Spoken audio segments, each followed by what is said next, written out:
ప్రభునందు ప్రియ పరిశుద్ధ దేవుని కుమారులారా, దేవుని కుమార్తెలారా, యేసుక్రీస్తు ప్రస్తుత హెచ్చింపు నామములో మీ అందరికీ వందనాలు, అలాగే దేవునికి స్తోత్రాలు. ప్రియులారా, ఎలా ఉన్నారు?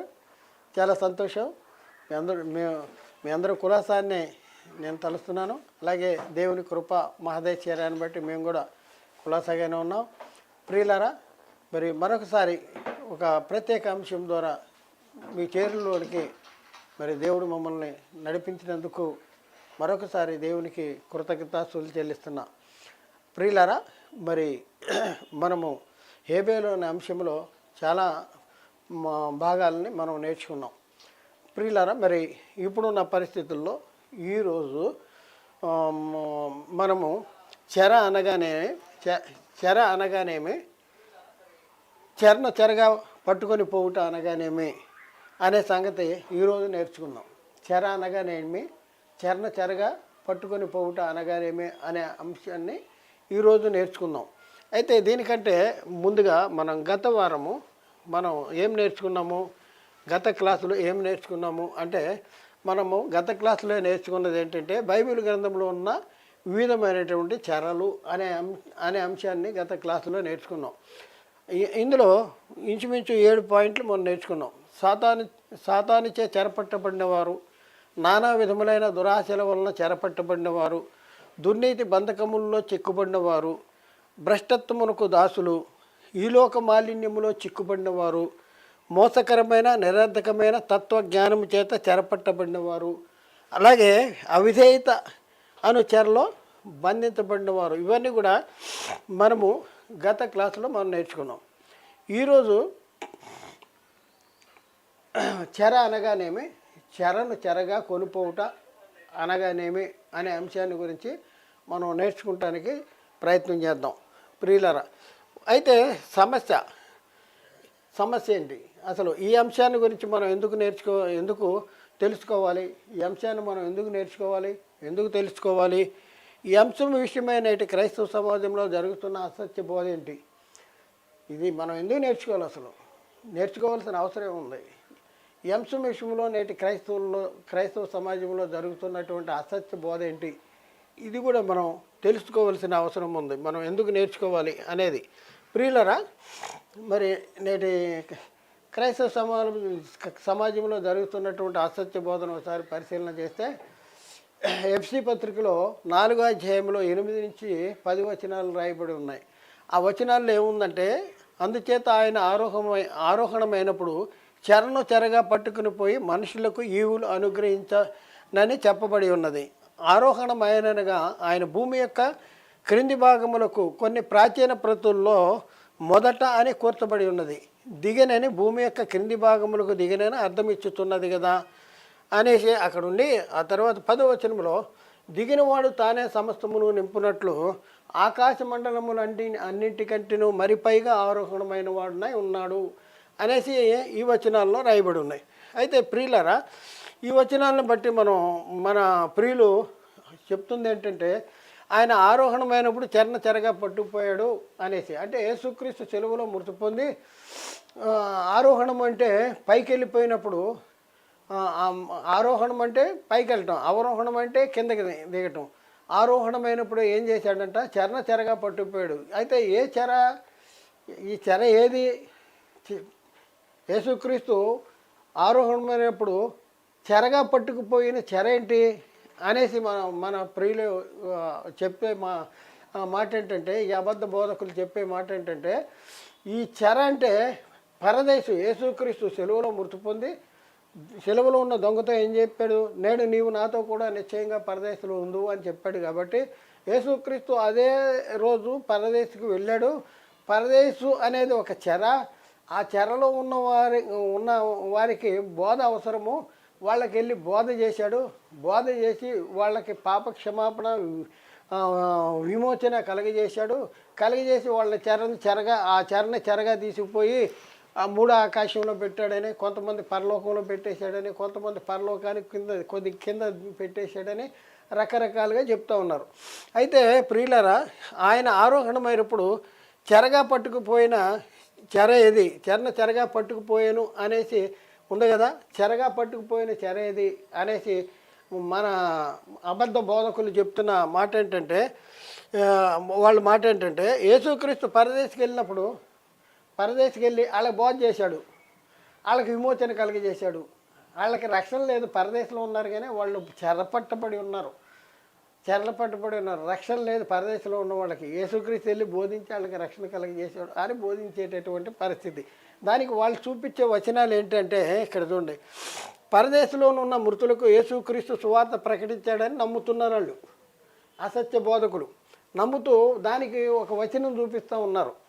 పేతురు రాసిన మొదటి పత్రిక 4:6 మృతులు శరీర విషయంలో మానవరీత్యా తీర్పు పొందినట్లును ఆత్మ విషయంలో దేవుని బట్టి జీవించినట్లును వారికి కూడా సువార్త ప్రకటించబడింది. ఎవరికి సువార్త ప్రకటించబడింది? మృతులకు సువార్త ప్రకటించబడింది. ఏ మృతులకి వీళ్ళు ఏ మృతులు అంటే, ఈ అబద్ధ బోధకులు చెప్తుంది ఏంటంటే, ఈ మృతులు ఎవరంటే పరదేశంలో ఉన్నవాళ్ళు అని చెప్తున్నారు. కానీ ఇక్కడ పరదేశంలో ఉన్న మృతులు కాదు, జీవించుతున్నామన్న పేరు మాత్రం ఉన్నది కానీ మృతులుగా ఉన్నవారు అంటే బ్రతికుండి కూడా చనిపోయినటువంటి వారు, బ్రతికుండి కూడా చచ్చే నరకానికి వెళ్ళేవాళ్ళు, బతికుండి కూడా నిత్య జీవానికి వారసులు కానివ్వటువంటి వారు. వీళ్ళు ఎవరు అంటే శరీరాలు కలిగిన వాళ్ళు. అందుకని ఇక్కడ రాయబడిందంటే మృతులు అంటే జీవించున్నామన్న పేరు మాత్రం ఉంది కానీ మృతులుగా ఉన్నటువంటి ఆ మృతులు శరీర విషయంలో మానవరీత్యా తీర్పు అంట. శరీర విషయంలో మానవరీత్యా తీర్పు ఏంటి? దేవుడు శరీరానికి ఏం తీర్పు తీర్చాడు? నీవు మన్ను కనుక తిరిగి మన్ను అయిపోతా ఉన్నాడు. అది పొందినట్లును ఆత్మ విషయంలో దేవుని బట్టి జీవించినట్లును వారికి కూడా సువార్త ప్రకటించబడింది. ఎవరికి సువార్త ప్రకటించబడింది? మృతులకు సువార్త. ఏ మృతులు? శరీరాల్లో ఉన్న మృతులు అనేసి బైబిల్లో ఇక్కడ చెప్తుంటే, ఈ సైతాను బోధకులు యేసుక్రీస్తు శిలువలో మృతి పొంది పరదేశికి వెళ్ళాడు, పరదేశంలో మృతులు ఉన్నారు, ఆ పరదేశంలో వాళ్ళకి రక్షణ లేదు, వాళ్ళకి వెళ్ళి యేసుక్రీస్తు బోధ చేసి వాళ్ళకి విమోచన కలిగజేసి వాళ్ళ చెరగా తీసుకుపోయి ఎక్కడో పెట్టేశాడు, మూడో ఆకాశంలోనో పరలోకంలోనో ఇంకా ఎక్కడెక్కడో రకరకాలుగా చెప్తూ ఉన్నటువంటి పరిస్థితి. కానీ వాళ్ళు చెప్పినట్టు వాళ్ళు నమ్ముతూ వాళ్ళు చెప్తున్నటువంటి ఆ సిద్ధాంతానికి ఇది సరిపోదు. ఇది ఏ మృతులు అంటే శరీరాల్లో ఉన్నటువంటి మృతుల గురించి చెప్పబడింది. కానీ ఇదే బైబిలే చూపిస్తూ బైబిల్ చెప్పని సంగతుల్ని వాళ్ళు అమాయకుల్ని మోసం చేస్తూ ఉన్నారు. జాగ్రత్తగా ఉండవలసిన అవసరం ఉంది. తస్మాత్ జాగ్రత్త.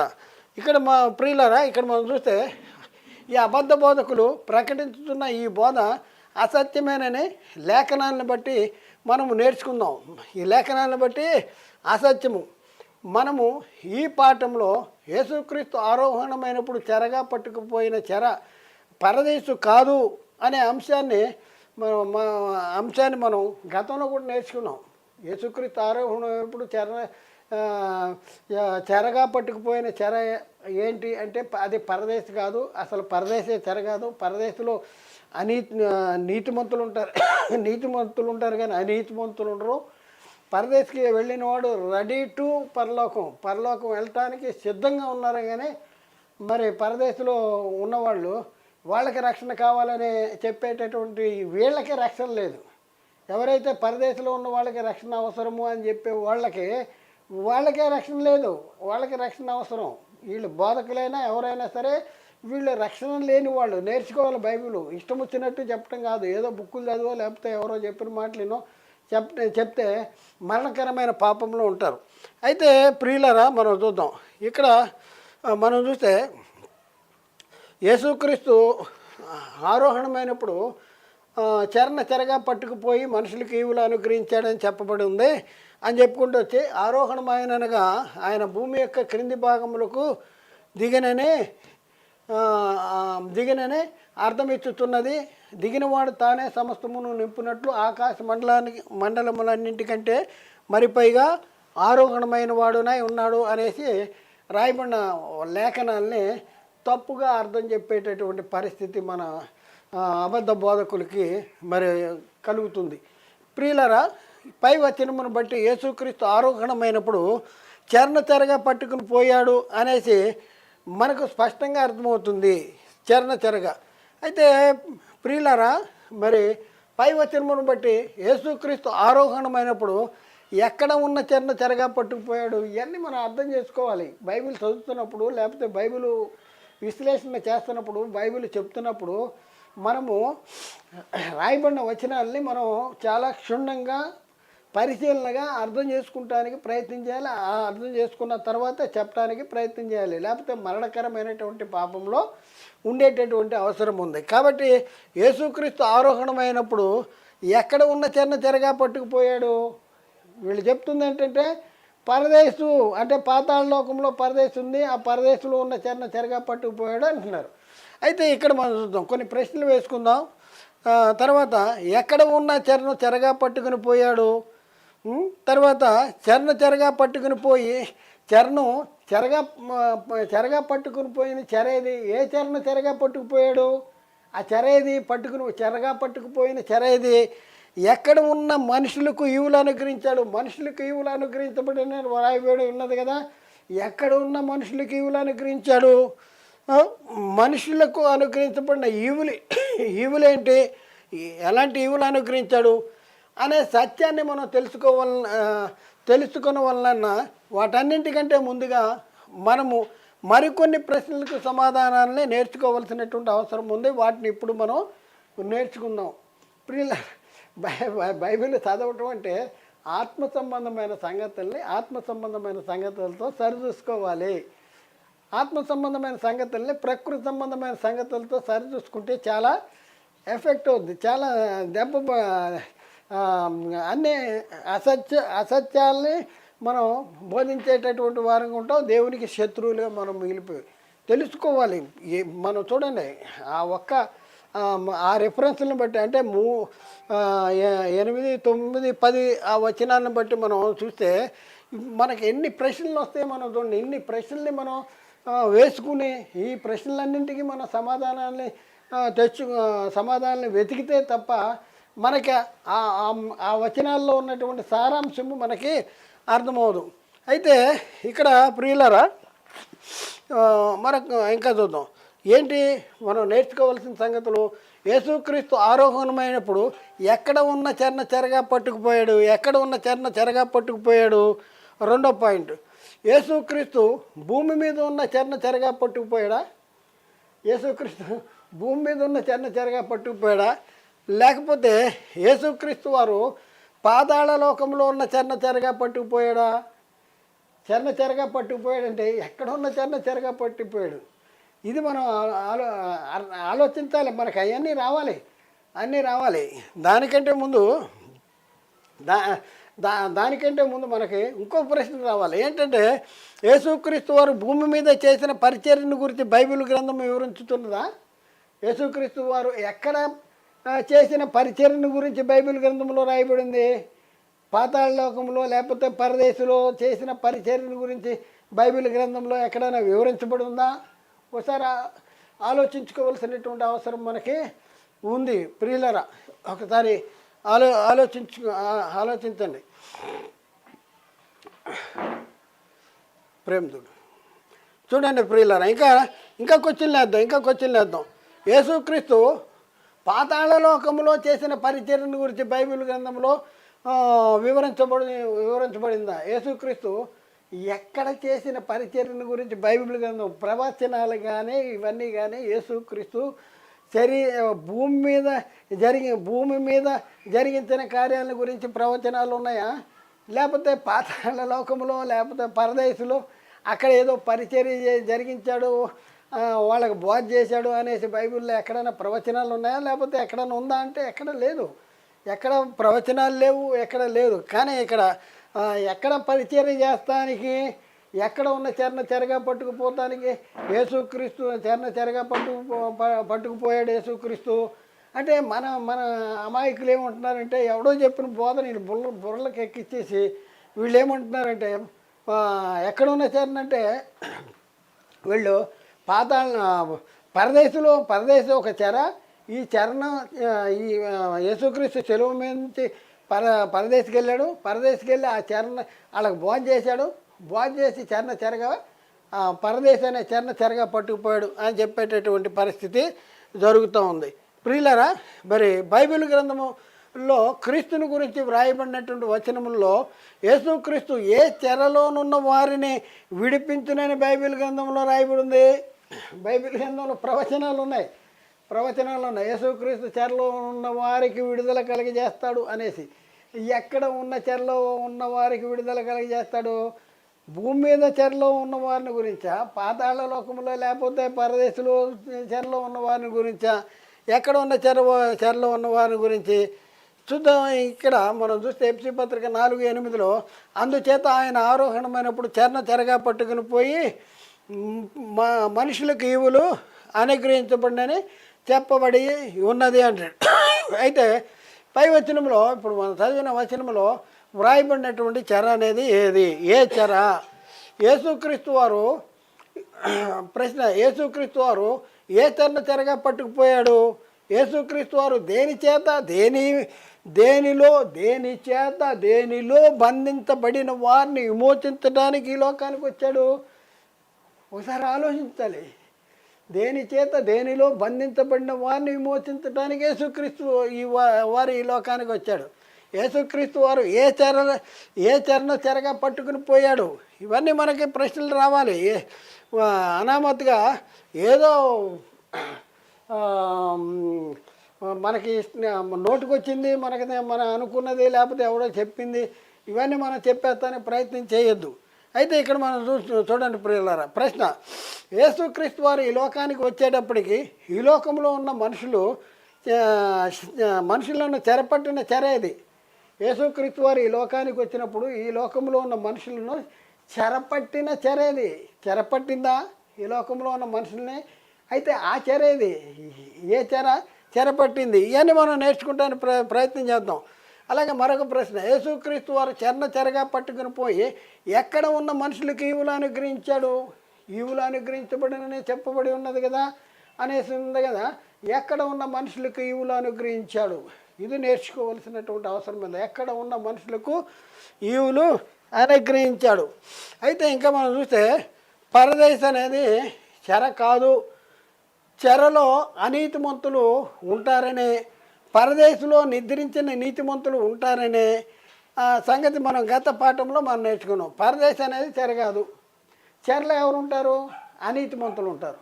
పరదేశంలో ఎవరు ఉంటారు?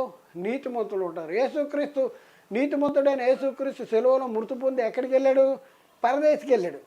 పరదేశం అనేది నిద్రించిన నీతిమంతులు నెమ్మది పొందే స్థలము పరదేశం అనేది.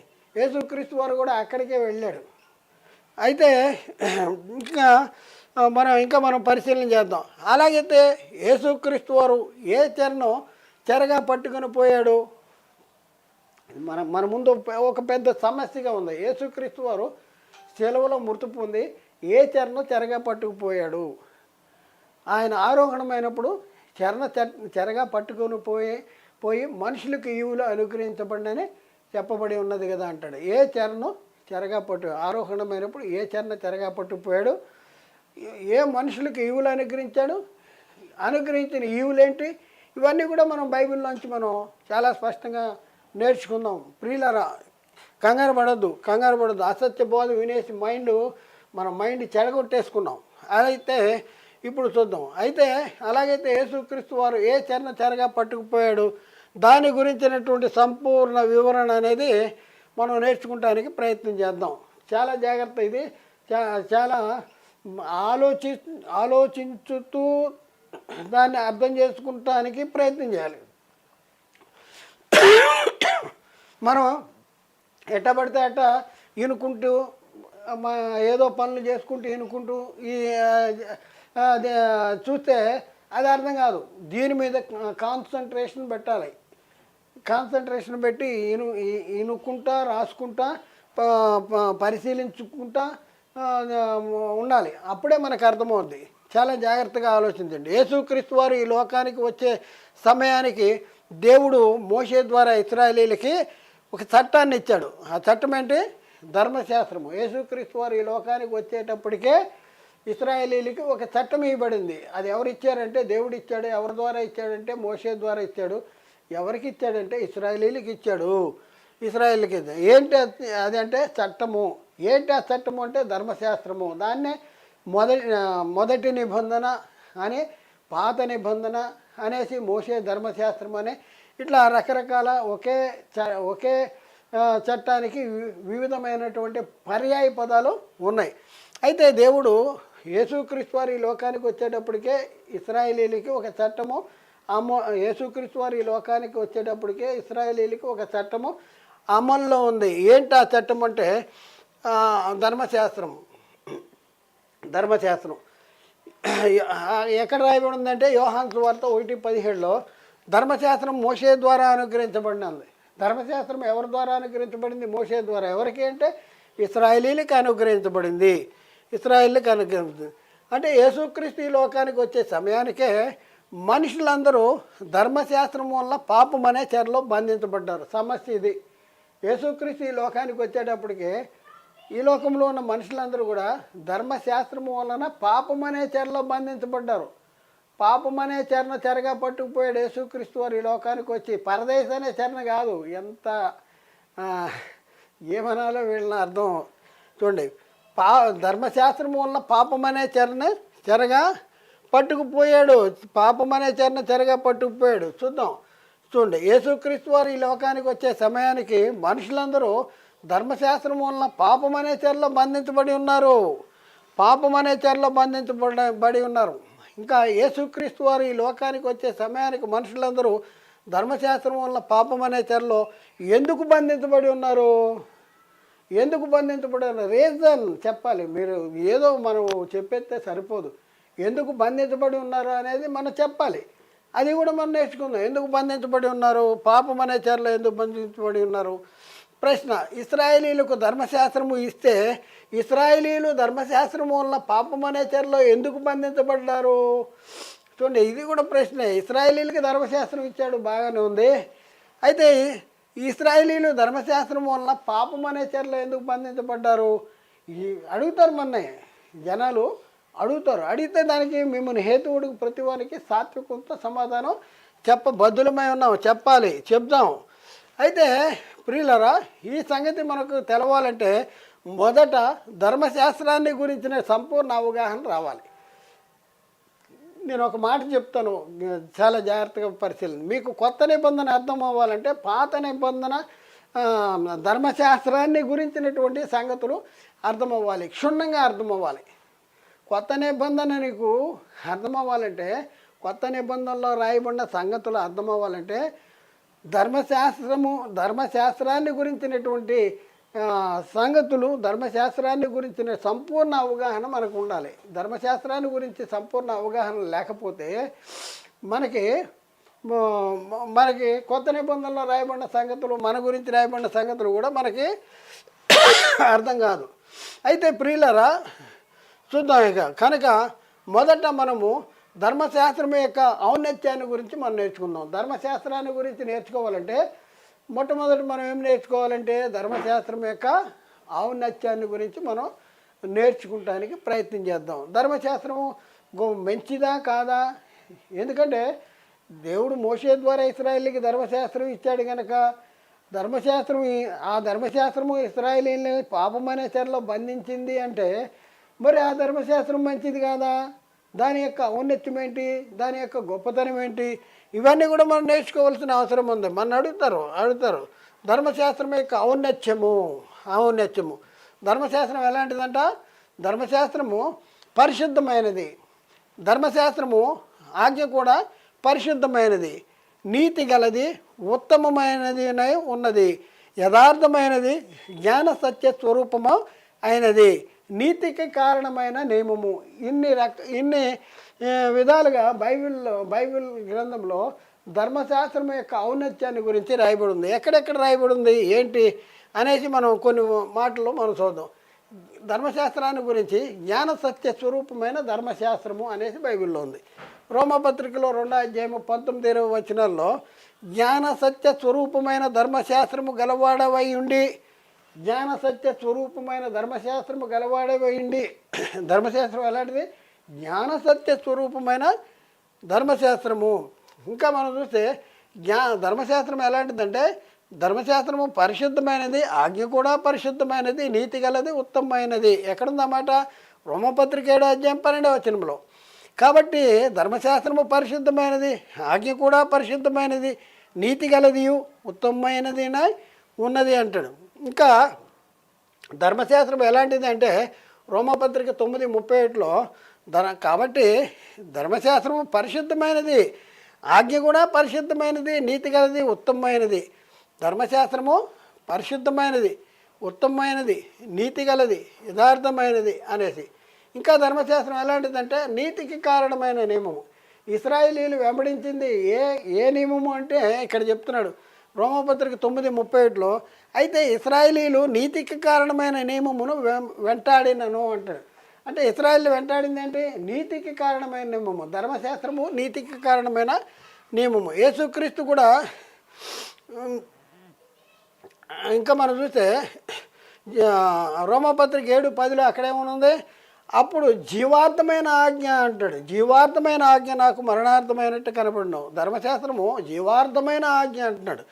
అలాగే యేసుక్రీస్తు వారు యోహాను సువార్త 5:39లో కూడా చెప్తున్నాడు, లేఖనములందు మీకు నిత్య జీవము కలవని తలంచుతూ వాటిని పరిశోధించుతున్నారు, అయితే అవే నన్ను గురించి సాక్ష్యం ఇస్తున్నవి. అంటే లేఖనాల్లో ఏముందంటే నిత్య జీవం ఉంది, లేఖనములందు మీకు నిత్య జీవము కలవని పరిశోధిస్తున్నారు అనేసి అక్కడ యేసుక్రీస్తు వారు చెప్పిన సంగతి మనం చూస్తూ ఉన్నాం. అయితే ప్రియులారా, మనం ఇవన్నీ చదివిన తర్వాత, ఇవన్నీ తెలుసుకున్న తర్వాత మనకు ఒక ప్రశ్న రావాలి. ఏంటంటే ఇలాంటి జ్ఞాన సత్య స్వరూపమైన ధర్మశాస్త్రము వలన ఇశ్రాయేలీయులు పాపమనే చెరలో ఎందుకు బంధించబడ్డారు? మరి ధర్మశాస్త్రము మంచిదే అయితే ధర్మశాస్త్రం వల్ల ఇశ్రాయేలీయులు ధర్మశాస్త్రం వల్ల పాపమనే చెరలో ఎందుకు బంధించబడ్డారు? ఇది మనకి ప్రశ్న రావాలి. అయితే ఈ సంగతి మనము తెలుసుకోవాలంటే దేవుడు మోషే ద్వారా ఇశ్రాయేలీయులకు ఇచ్చిన ధర్మశాస్త్రము యొక్క స్వభావము మనము తెలుసుకోవాలి. ధర్మశాస్త్రానికి స్వభావము చూడండి, కరెంటు మంచిదా కాదా అంటే చాలా మంచిది. కానీ కరెంటు యొక్క స్వభావాన్ని తెలుసుకోకుండా కరెంటును ఉపయోగిస్తే కరెంటు మన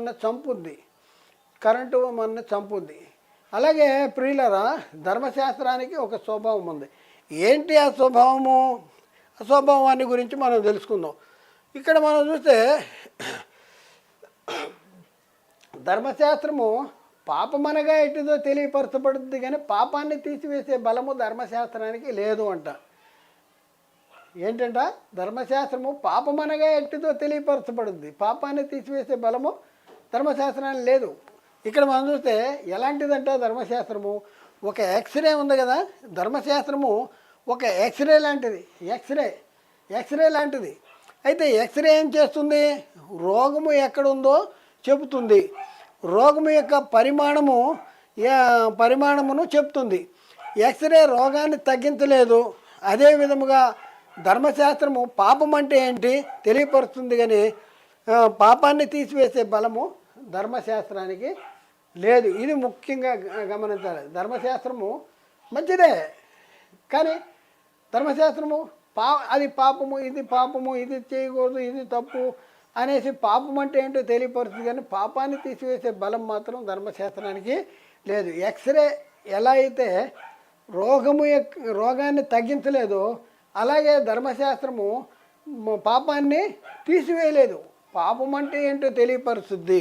చూద్దాం ప్రియులరా, ఇంకా మనం చూద్దాం.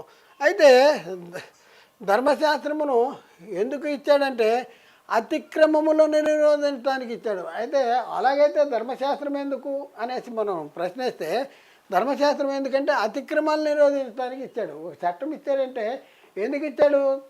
నేరాలు జరగకుండా ఉండటానికి, అంటే చేసిన అతిక్రమాలని తగ్గించడానికి కాదు. చేసిన అతిక్రమాలు ఉంటాయి కదా, ఆ అతిక్రమాలని తగ్గించడానికి, నిరోధించడానికి, లేకుండా చేస్తానికి కాదు. మరి ఎందుకు అంటే నువ్వు చేసేది అతిక్రమము, నువ్వు చేసేది తప్పు అని తెలియపరచడానికే ధర్మశాస్త్రం ఉంది. చేసిన అతిక్రమములను తీసివేయటానికి కాదు, అతిక్రమములను పరిహరించడానికి కాదు, అతిక్రమములను తెలియపరచడానికే ధర్మశాస్త్రము. ఏది అతిక్రమమో తెలియపరచడానికే ఈ ధర్మశాస్త్రం ఉంది. ఇది ధర్మశాస్త్రం యొక్క స్వభావము. అనేది మనం గుర్తించవలసిన అవసరం ఉంది. ధర్మశాస్త్రము దీని గురించి కొన్ని రిఫరెన్స్లు మనం చూద్దాం. ఏంటంటే ధర్మశాస్త్రం వల్ల పాపం అనగా ఎట్టుదో నాకు తెలియపరచబడుతుంది అంటాడు. ధర్మశాస్త్రం వల్ల ఏం చెప్తుంది, ఏం తెలుస్తుంది అంటే పాపము ఇది చేయొద్దు, ఇది పాపము, ఇది తప్పు అనేది తెలియపరుస్తుంది. రోమాపత్రిక 3:20లో ఏలైనగా ధర్మశాస్త్ర సంబంధమైన క్రియల మూలముగా ఏ మనుష్యుడును ఆయన దృష్టికి నీతిమంతుడనే తీర్చబడడు. ధర్మశాస్త్రము వలన పాపమనగా ఎట్టుదో నాకు తెలియబడుతున్నది. ఏంటంటే ధర్మశాస్త్ర సంబంధమైన క్రియల మూలంగా ఏ మనుషుడు కూడా ఆయన దృష్టికి నీతిమంతుడిగా తీర్చబడ్డావు. ఎందుకు అంటే ధర్మశాస్త్రము వలన పాపం అంటే ఏంటో తెలియపోతుంది. ఎక్స్రే వలన ఎక్స్రే తీయటం వలన రోగం తగ్గిపోదు. మరి ఎందుకు ఎక్స్రే అంటే రోగం ఎక్కడుందో తెలుసుకుంటానికి. అలాగే ఇక్కడ మనం చూస్తే ధర్మశాస్త్రం వల్ల ఏ మనుషుడు ఆయన దృష్టికి నీతిమంతుడిగా తీర్చబడ్డంట. మరి ఏంటి ధర్మశాస్త్రం చేసేది అంటే ధర్మశాస్త్రం వల్ల పాపం అంటే ఏంటి అని తెలియపరుస్తుంది. ఇంకా మనం చూస్తే ధర్మశాస్త్రం వల్ల కానీ పాపం అనగా ఎట్టుదో నాకు తెలియకపోవును అంటాడు. ధర్మశాస్త్రం వల్ల ఏం తెలుస్తుందంట, పాపం అంటే ఏంటో తెలుస్తుందంట. ధర్మశాస్త్రం వల్లనే కానీ పాపం అనగా ఎట్టుదో నాకు తెలియకపోవును అనేసి అక్కడ ఉంది. ఎక్కడుందన్నమాట, రోమపత్రిక 7:7 కాబట్టి ఏమందుము ధర్మశాస్త్రము పాపమైన అట్లని రాదు, ధర్మశాస్త్రము వలననే కానీ పాపమనగా ఎట్టుదో నాకు తెలియకపోవును. ఆశింపవద్దని ధర్మశాస్త్రము చెప్పని ఎడల దురాశ అనగా నాకు తెలియకపోవును. చూడండి ఏం చేస్తుందంట ధర్మశాస్త్రము అంటే ధర్మశాస్త్రము వచ్చింది కనుక పాపము లోకంలోనికి ఉంది. ధర్మశాస్త్రం వల్ల మరి లోకంలో ఉన్న ప్రజలు పాపం అనే చెరలో బంధించబడి ఉన్నారు అని చెప్తుంటే ధర్మశాస్త్రం పాపం అయిందా? కాదు, అట్లా రాదంటున్నాడు. ఎందుకంటే ధర్మశాస్త్రము వలననే కానీ పాపం అనగా ఎట్టుందో నాకు తెలియదు. ధర్మశాస్త్రం వల్ల ఏం తెలుస్తుందంట, పాపం అంటే ఏంటో తెలుస్తుంది. చట్టం ఉంది, ఈ చట్టం వల్ల ఇది తప్పు, ఇది చేయకూడదు, ఇది చేయకూడదు, ఇది నేరము అనేసి చట్టం వల్ల మనకు తెలుస్తుంది. ఇక్కడ కూడా ధర్మశాస్త్రం వల్ల పాపం అనగా ఎట్టుదో నాకు తెలియకపోవును. ఆశింపవద్దని ధర్మశాస్త్రము చెప్పని ఎడల దురాశ అనగా ఎట్టుదో నాకు తెలియకపోవునట్టు. ఆశింపవద్దు అంటే అనే ధర్మశాస్త్రం చెప్పింది కనుక దురాశ అంటే ఏంటి అనేది నాకు అర్థమైంది, నేను తెలుసుకోగలిగాను అని ఇక్కడ పౌలు గారు చెప్తూ ఉన్నారు. ఇంకా మనం చూస్తే రోమాపత్రిక 3:20లో చూస్తే ఏలైనగా ధర్మశాస్త్ర సంబంధమైన క్రియల మూలంగా ఏ మనుషుడు ఆయన దృష్టికి నీతిమంతుడిగా తీర్చబడ్డాడు. ధర్మశాస్త్రం వలన పాపం అనగా ఎట్టిదో నాకు తెలియబడుతున్నది. ఎక్స్రే వల్ల ఎవ్వరికి కూడా రోగం తగ్గదు. ఖాళీ ఎక్స్రే దిగితే రోగం తగ్గిపోయింది అంటే కుదరదు. ఖాళీ ఎక్స్రే దిగి వచ్చేసి నాకు రోగం తగ్గిపోయిందండి, డాక్టర్ గారు ఎక్స్రే దిగమన్నాడు, నేను ఎక్స్రే దిగాను, ఎక్స్రే దిగిన తర్వాత నాకు గుండె నొప్పి కొద్దిగా తగ్గిపోయింది అని ఎవరన్నా అంటే నవ్వుతారు మనం. కాబట్టి ధర్మశాస్త్రం విషయంలో కూడా మనం చూస్తే ధర్మశాస్త్ర సంబంధమైన క్రియల మూలంగా ఏ మనుషుడు కూడా ఆయన దృష్టికి నీతిమంతుడిగా తీర్చబడ్డాడు. మరి ఏంటి, ధర్మశాస్త్రము వలన పాపం అంటే ఏంటో నాకు తెలియబడుతుంది. ధర్మశాస్త్రం వలన ఏం తెలుస్తుంది మనకి, పాపాన్ని తీసివేస్తానికి కాదు, పాపం అంటే ఏంటో తెలియపరుస్తుంది అనేసి పౌలు గారు చాలా స్పష్టంగా చెప్తున్నాడు. కాబట్టి ప్రియులరా, ధర్మశాస్త్రము పాపమనగా ఎట్టిదో తెలియపరుస్తుంది కానీ పాపాన్ని తీసివేసే బలం ధర్మశాస్త్రానికి లేదు. ఇది ధర్మశాస్త్రం యొక్క స్వభావము. ధర్మశాస్త్రము మంచిదే కానీ దానికి ఒక స్వభావం ఉంది. పాపమనగా ఎట్టిదో తెలియపరుస్తుంది కానీ పాపాన్ని తీసివేసే బలము ధర్మశాస్త్రానికి లేదు. అంత మాత్రమే కాదు కానీ ఇంకా చూద్దాం. అంత మాత్రమే కాదు, ఏం చేస్తుంది ధర్మశాస్త్రం, అంత మాత్రమే కాదు కానీ ఈ ధర్మశాస్త్రము మాటికి అతిక్రమిస్తే, ఈ ధర్మశాస్త్రాన్ని మాటికి అతిక్రిస్తే అంటే పద్దాక అతిక్రమిస్తూనే ఉంటుంటే ఏం జరుగుద్ది అంటే పాపము ఆజ్ఞ మూలముగా అత్యధిక పాపం అయ్యేటటువంటి పరిస్థితి కూడా ఉంది. చూడండి, పాపం ఆరోపిస్తపడుద్ది, ఆ తర్వాత ఇంకా మళ్ళీ చేసామనుకోండి అత్యధికమైన పాపం, ఇంకా పాపం ఇంకా యాడ్ అవుతూనే ఉంటుంది. అత్యధికమైన పాపము అయ్యేటటువంటి పరిస్థితి ఉంటుంది అంటాడు. ఎక్కడుంది ఆ మాటలో? ఎక్కడుంది? పాపము ఆజ్ఞ మూలముగా అత్యధికమైన పాపము నిమిత్తము అది నాకు మరణకరమైన. రోమపత్రిక 7:13 ఉత్తమమైనది నాకు మరణకరమైన అట్లని రాదు. అట్లయితే పాపము ఉత్తమమైన దాని మూలముగా నాకు మరణము కలుగజేయచ్చు. పాపము పాపమైనట్టొకప్పుడు నిమిత్తము అనగా పాపము ఆజ్ఞ మూలముగా అత్యధికమైన పాపముకు నిమిత్తము అది నాకు మరణకరము ఆయన అంటాడు. చూడండి, చాలా చాలా జాగ్రత్తగా ఆలోచించాలి. ఉత్తమమైనది మరణకరమైనదా అట్లని రాదు. అయితే పాపము ఉత్తమమైన దాని మూలముగా నాకు మరణము కలిగజేయచ్చు. పాపము పాపమగు నిమిత్తము అనగా పాపము ఆజ్ఞ మూలంగా అత్యధికమైన పాపమగు నిమిత్తము అది నాకు మరణకరం. పాపం అంటే ఆజ్ఞ మూలంగా ఏమవుతుంది? అత్యధికమైన పాపము అవుద్ది. మాటి మాటికి దాన్ని అతిక్రమిస్తే అత్యధికమైన పాపము ఆరోపించబడేటటువంటి పరిస్థితి ఉంది. రోమపత్రిక 7:11 ఏలైనగా పాపము ఆజ్ఞను హేతువు చేసుకొని నన్ను మోసపుచ్చి దాని చేత నన్ను చంపెను. పాపమంట ఆజ్ఞను హేతువు చేసుకుని నన్ను మోసపుచ్చింది అనేసి పౌలు గారు చెప్తా ఉన్నారు. ఉదాహరణకి మనం చెప్పాం కదా, ధర్మశాస్త్రం ఎలాంటిదంటే చూద్దాం. ఒక ఎక్స్రే లాంటిది ధర్మశాస్త్రం. ఉదాహరణ చూద్దాం. గుండె నొప్పి వచ్చి హాస్పిటల్లో చూపించడానికి ఊరు నుండి మన ఇంటికి ఒక వ్యక్తి లేకపోతే చుట్టం వచ్చాడు. అయితే హాస్పిటల్కి వెళ్ళి వస్తానని చెప్పి ఆసుపత్రికి వెళ్ళి వచ్చాడు. ఆసుపత్రికి వెళ్తానన్నాడు పొద్దునే, మళ్ళీ సాయంత్రానికి ఇంటికి వచ్చాడు. వచ్చిన తర్వాత మనము అడుగుతాం కదా, ఏం చేశారు, ఏమైంది, ఆసుపత్రికి వెళ్ళావు కదా అని మనం అడిగితే ఆ వ్యక్తి ఏం చెప్తాడు? ఒకసారి ఆలోచించు. ఏం చెప్తాడు? డాక్టర్ గారు ఎక్స్రే దిగమన్నారు, ఎక్స్రే తీశారు, ఎక్స్రే దిగిన తర్వాత కొద్దిగా నొప్పి తగ్గింది అని అంటాడు. తగ్గుద్దా? ఎక్స్రే నొప్పి తగ్గించేస్తుందా?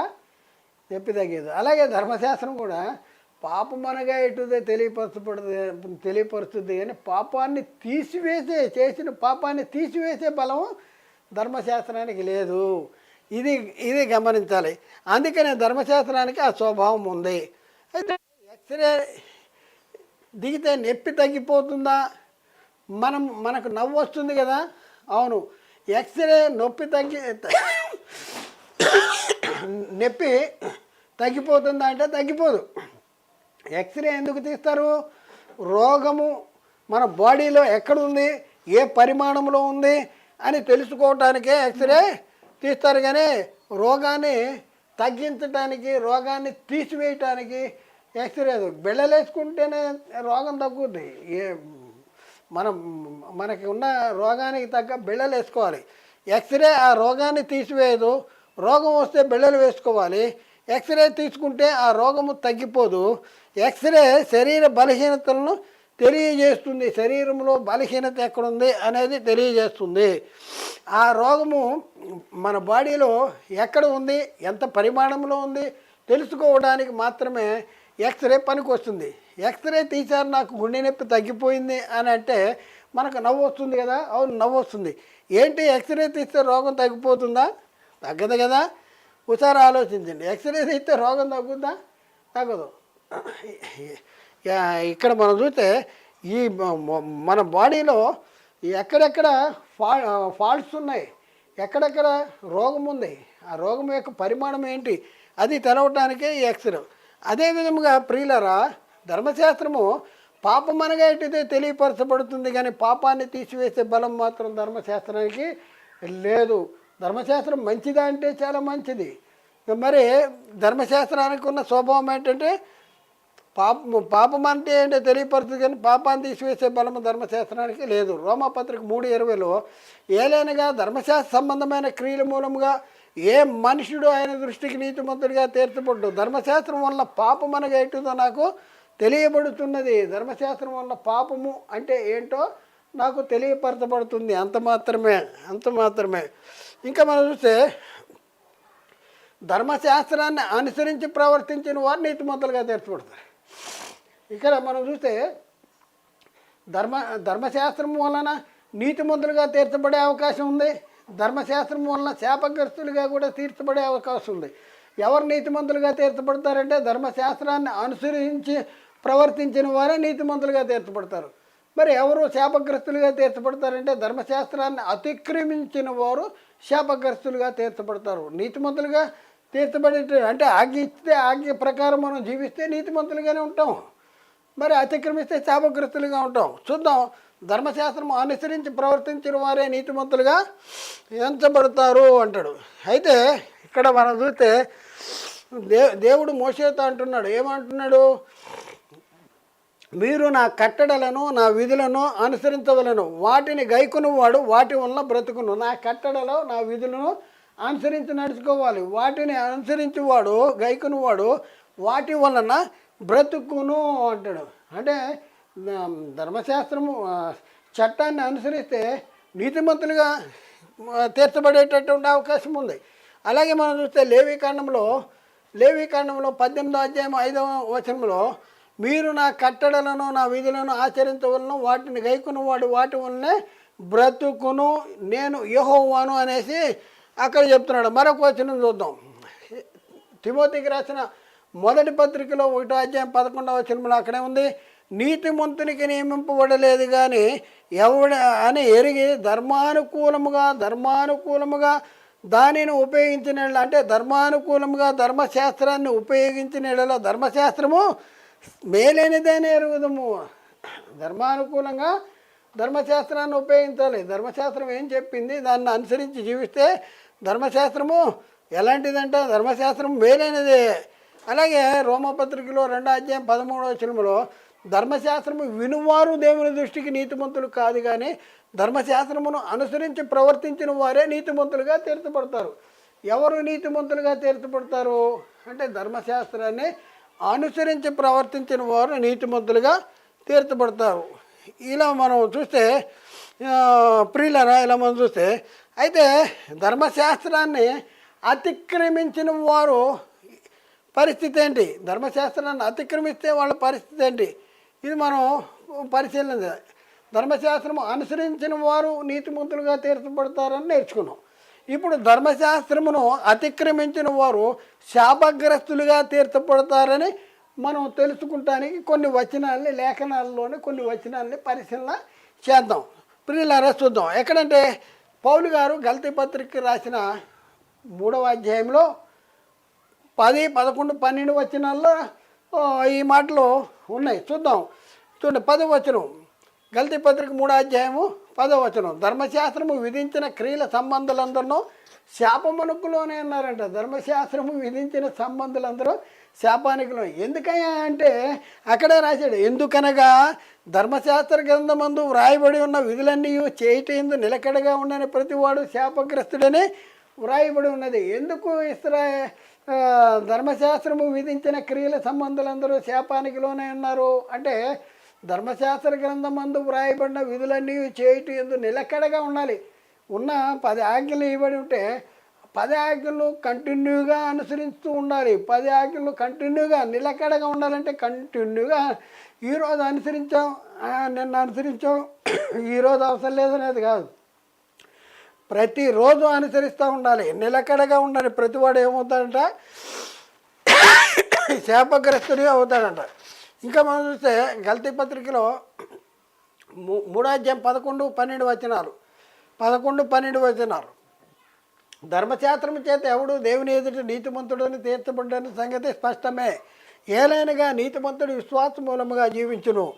ధర్మశాస్త్రము విశ్వాస సంబంధమైనది కాదు కానీ దాని విధులను ఆచరించేవాడు వాటి వల్లే జీవిస్తాడంట. అంటే ధర్మశాస్త్రం చేత ఎవడు కూడా దేవుని ఎదుట నీతిమంతుడిగా ఉండేటటువంటి పరిస్థితి లేదు అంటాడు. అలాగే ద్వితీయోపదేశకాండంలో 28, 15 వచనంలో నేను నేడు నీకు ఆజ్ఞాపించు ఆయన సమస్తమైన ఆజ్ఞలను కట్టడలను నీవు అనుసరించి నడుచుకుని వలనని నీ దేవుడైన యెహోవా సెలవిచ్చిన మాట వినని ఎడల ఈ శాపములన్నీ నీకు సంభవించును. మాట వినకపోతే ఏముంది? శాపాలన్నీ సంభవిస్తుందంట. అలాగే యాకోబు పత్రికలో 2వ అధ్యాయము 10వ వచనము 11వ వచనము అక్కడ ఏమి రాయబడింది? ఎవడైనాను ధర్మశాస్త్రం అంతయును గైకొని ఒక్క ఆజ్ఞ విషయంలో తప్పిపోయిన ఎడల ఆజ్ఞలన్నింటి విషయంలో అపరాధి ఎగును. చూడండి, ధర్మశాస్త్రం అంతా గైకొని ఒక్క ఆజ్ఞ విషయంలో తప్పిపోతే ఆజ్ఞలన్నింటి విషయంలో అపరాధి అయ్యేటటువంటి పరిస్థితి. వ్యభిచరించవద్దని చెప్పిన వాడు నరహత్య చేయవద్దని చెప్పిన కనుక నీవు వ్యభిచరించకపోయినను నరహత్య చేసిన యెడల ధర్మశాస్త్ర విషయంలో అపరాధి అవుతుంది. కాబట్టి ఇక్కడ మనం గ్రహించవలసింది ఏంటంటే, ఎవడైనాను ధర్మశాస్త్రం అంతా గైకుని ఒక్క ఆజ్ఞ విషయంలో తప్పిపోతే ఆజ్ఞలన్నింటి విషయంలో కూడా తప్పిపోయేటటువంటి పరిస్థితి. కాబట్టి ధర్మశాస్త్రము గురించి మనం ఆలోచిస్తే, ధర్మశాస్త్రాన్ని గురించి మనం ఆలోచిస్తే ధర్మశాస్త్రము వలన నీతిమంతులుగా తీర్చబడే పరిస్థితి ఉందని, నీతిమంతులుగా తీర్చబడేటటువంటి పరిస్థితి లేదు. ధర్మశాస్త్రము వలన ఏమవుతుంది? ధర్మశాస్త్రము అతిక్రమించిన వారు శాపగ్రస్తులుగా తీర్చబడేటటువంటి పరిస్థితి ఉంది. ఇంకా మనం చూస్తే ప్రియులరా, ధర్మశాస్త్రానికి ఒక బలం ఉందంట. ఏంటో బలము? ధర్మశాస్త్రానికి ఒక బలం ఉందంట. ఏంటంటే ధర్మశాస్త్రానికి పాపం ఆరోపించే బలం ఉంది, పాపాన్ని తీసివేసే బలం లేదు. చూద్దాం, రోమపత్రిక 5:13 ఏలైనగా ధర్మశాస్త్రము వచ్చింది కనుక పాపము లోకములో ఉండేను, కానీ ధర్మశాస్త్రము లేనప్పుడు పాపము ఆరోపించకూడదు. ధర్మశాస్త్రము వచ్చింది కనుక పాపము లోకంలోనికి ఉండెను. ధర్మశాస్త్రం వచ్చినప్పుడు పాపము లోకంలో. ఎందుకు పాపము లోకంలో ఉంది అంటే, ధర్మశాస్త్రం అంతా ఆజ్ఞలన్నీ అనుసరించి ఒక్క ఆజ్ఞ విషయంలో తప్పిపోతే ఆజ్ఞలన్నింటి విషయంలో కూడా అపరాధి అయ్యే పరిస్థితి. అందుకనే ఉంది, ధర్మశాస్త్రము వచ్చింది కనుక పాపము లోకములో ఉండెను అంటాడు. ధర్మశాస్త్రము లేనప్పుడు పాపము ఆరోపించబడదు. ఆజ్ఞ లేకపోతే పాపం ఏంటి? ఆజ్ఞ ఉండి అతిక్రమిస్తేనే పాపం. ఈ మరొక వచ్చిన చూద్దాం, రోమపత్రిక 4:15 ఏలైనగా ధర్మశాస్త్రము ఉగ్రతను పుట్టించును, ధర్మశాస్త్రము లేని ఏళ్ళ అతిక్రమం లేకపోను. ధర్మశాస్త్రం ఏం చేస్తుందంటే ఉగ్రతను పుట్టింది, ధర్మశాస్త్రం లేకపోతే అతిక్రమమే ఉండదంటాడు. రోమపత్రిక 7:9 ఒకప్పుడు నేను ధర్మశాస్త్రము లేకుండా జీవించుతుంటేనే, కానీ ఆజ్ఞ వచ్చినప్పుడు పాపమునకు మరలా జీవము వచ్చెను. ఆజ్ఞ లేనప్పుడు ఒకప్పుడు నేను ధర్మశాస్త్రము లేకుండా జీవించుతుంటేనే అంటాడు. ఆజ్ఞ వచ్చినప్పుడు పాపానికి మరలా జీవము వచ్చింది అని అంటాడు. మరి అపరాధములు విస్తరించినట్లు ధర్మశాస్త్రము ప్రవేశించెను అంటాడు. అపరాధాలు విస్తరించినట్లు ధర్మశాస్త్రం వచ్చిన తర్వాత ఇది తప్పు అని చెప్తే దాన్ని అతిక్రమిస్తే, ఏదైతే తప్పు అని చెప్పిందో అతిక్రమిస్తే, ఇది చేయొద్దు అనే మాటని అతిక్రమిస్తే అపరాధి అయిపోతున్నాడు. అపరాధి, అత్యధికమైన పాపం, అపరాధాలు విస్తరించినట్లు ధర్మశాస్త్రము ప్రవేశించెను అనేసి ఇక్కడ రాయబడింది. ఎక్కడ అంటే రోమపత్రిక 5:20 మరియు అపరాధములు విస్తరించినట్లు ధర్మశాస్త్రము ప్రవేశించెను, అయినను పాపము మరణమునకు ఆధారము చేసుకుని ఎలాగూ ఏలనో అంటాడు. అంటే అపరాధాలు తగ్గించటానికి ధర్మశాస్త్రము ప్రవేశించలేదు. అపరాధములు విస్తరించినట్లు ధర్మశాస్త్రం ప్రవేశించింది. అంటే ధర్మశాస్త్రము పాపాన్ని ఆరోపిస్తుంది. ఇది పాపము అని చెప్పుద్ది, ఇది తప్పు అని చెప్పుద్ది. దాన్ని చెప్పినా కూడా దాన్ని అనుసరించుకోకుండా తప్పు చేస్తే నువ్వు పాపివిరా అని చెప్పుద్ది. అంటే పాపాన్ని ఆరోపించటానికి ధర్మశాస్త్రము ప్రవేశించిందంట, పాపాన్ని ఆరోపించటానికి. ఇంకా మనం చూస్తే మాటి మాటికి పాపము చేస్తే అత్యధికమైన పాపం అవుద్దంట. మాటికి చేసిందే ఇది తప్పు అని చెప్పినా కూడా మెల్లి అదే పాపం చేస్తూ ఉంటుంటే అత్యధికమైన పాపం అవుద్దంట. ధర్మశాస్త్రము ప్రవేశించింది కనుక ధర్మశాస్త్రము ప్రవేశించినది పాపము తీసివేయటానికి, అంటే చేసిన పాపాన్ని తీసివేయటానికి కాదు. అపరాధములు విస్తరించినట్లు ధర్మశాస్త్రం ప్రవేశించి, చేసిన పాపము చేయొద్దని చెప్పడానికి ధర్మశాస్త్రం ఉంది, కానీ చేసిన పాపాన్ని తీసివేయటానికి లేదు. ఇంకా మరుముఖ్యంగా ఏంటంటే అపరాధాలు విస్తరించినట్లు ధర్మశాస్త్రము ప్రవేశించింది అంటాడు. ఇంకా మరొక సంగతి ఏంటంటే పాపము ఆజ్ఞ మూలముగా అత్యధికమైన పాపము నిమిత్తము అది నాకు మరణకరమాయను అంటాడు. ఎక్కడ? రోమపత్రిక 7:13 మనం చూస్తే ఉత్తమమైనది నాకు మరణకరమాయన అట్లనరాదు, ఉత్తమమైన దాని మూలముగా నాకు మరణము కలుగజేయచ్చు. పాపము నిమిత్తము ఆగుపడి నిమిత్తము అనగా పాపము ఆజ్ఞ మూలముగా అత్యధికమైన పాపము నిమిత్తము అది నాకు మరణకరమైన పాపము ఆజ్ఞ మూలముగా అత్యధికమైన పాపం అయ్యేటటువంటి పరిస్థితి ఉందంట. ఇంకా మనం చూస్తే ప్రియులరా, మరి ధర్మశాస్త్రము మంచిదే, ధర్మశాస్త్రం మంచిదే, శ్రేష్టమైనది, ఉన్నతమైనది, నీతి గలది, యథార్థమైనది, జ్ఞాన సత్య స్వరూపమైనది. అయితే ధర్మశాస్త్రము అనుసరించిన వారు నీతిమంతులుగా తీర్చబడతారు, అతిక్రమించిన వారు శాపగ్రస్తులుగా తీర్చబడతారు. అయితే ఇశ్రాయేలీల జీవితాల్లో మనం చూస్తే ఇశ్రాయేలీలు ధర్మశాస్త్రాన్ని అనుసరించారు, అతిక్రమించారంటే బైబిల్ చెప్తుంది అతిక్రమించారు. ధర్మశాస్త్రము యేసుక్రీస్తు లోకానికి వచ్చే కాలానికి ఈ లోకంలో ఉన్న ప్రజలందరూ ధర్మశాస్త్రం వల్ల పాపమనే చర్యలో ఎందుకు బంధించబడి ఉన్నారు, పాపమనే చర్యలో ఎందుకు బంధించబడ్డారు, దాన్ని మనం విశ్లేషిస్తున్నాం, దాన్ని మనం తెలుసుకుంటున్నాం. దాన్ని తెలుసుకునేటప్పటికి మనకి ఏమర్థం అవుతుందంటే ఇశ్రాయేలీలు ధర్మశాస్త్రమును అతిక్రమించారు కనుక వాళ్ళు పాపులుగా తీర్చబడ్డారు, లేకపోతే ధర్మశాస్త్రం వల్ల పాపమనే చర్యలో వాళ్ళు బంధించబడి ఉన్నారు. ఇశ్రాయేలీలు ధర్మశాస్త్రమును అతిక్రమించారు, అనుసరించారు, అతిక్రమించారంటే అతిక్రమించారు అనేసి బైబిల్లో చాలా స్పష్టంగా రాయబడి ఉంది. ఎక్కడ మనం చూస్తే స్టెఫెన్ గారు ఇశ్రాయేలీలతో చెప్తున్న మాట ఏమంటున్నాడు? అపోస్తల కార్యం 7:53 దేవదూతల ద్వారా నియమింపబడిన ధర్మశాస్త్రమును మీరు పొందితిరి కానీ దాన్ని గైకొనలేదు, మీరు గైకొనలేదు. దేవదూతల ద్వారా నియమించబడిన ధర్మశాస్త్రాన్ని మీరు పొందారు, అయినా మీరు దాన్ని గైకొనలేదు అనేసి చెప్తా ఉన్నాడు. అలాగే యేసుక్రీస్తు వారు కూడా చెప్తా ఉన్నాడు. ఏం చెప్తున్నాడు?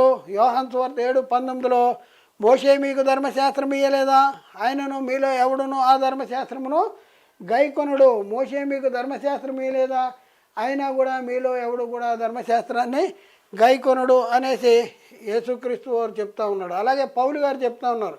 గలతీ పత్రిక 6:13 పౌలు గారు పరిశుద్ధాత్మ ద్వారా చెప్తున్న మాట ఏంటంటే అయితే వారు సున్నతి పొందిన వారైనను ధర్మశాస్త్రమును ఆచరించరు.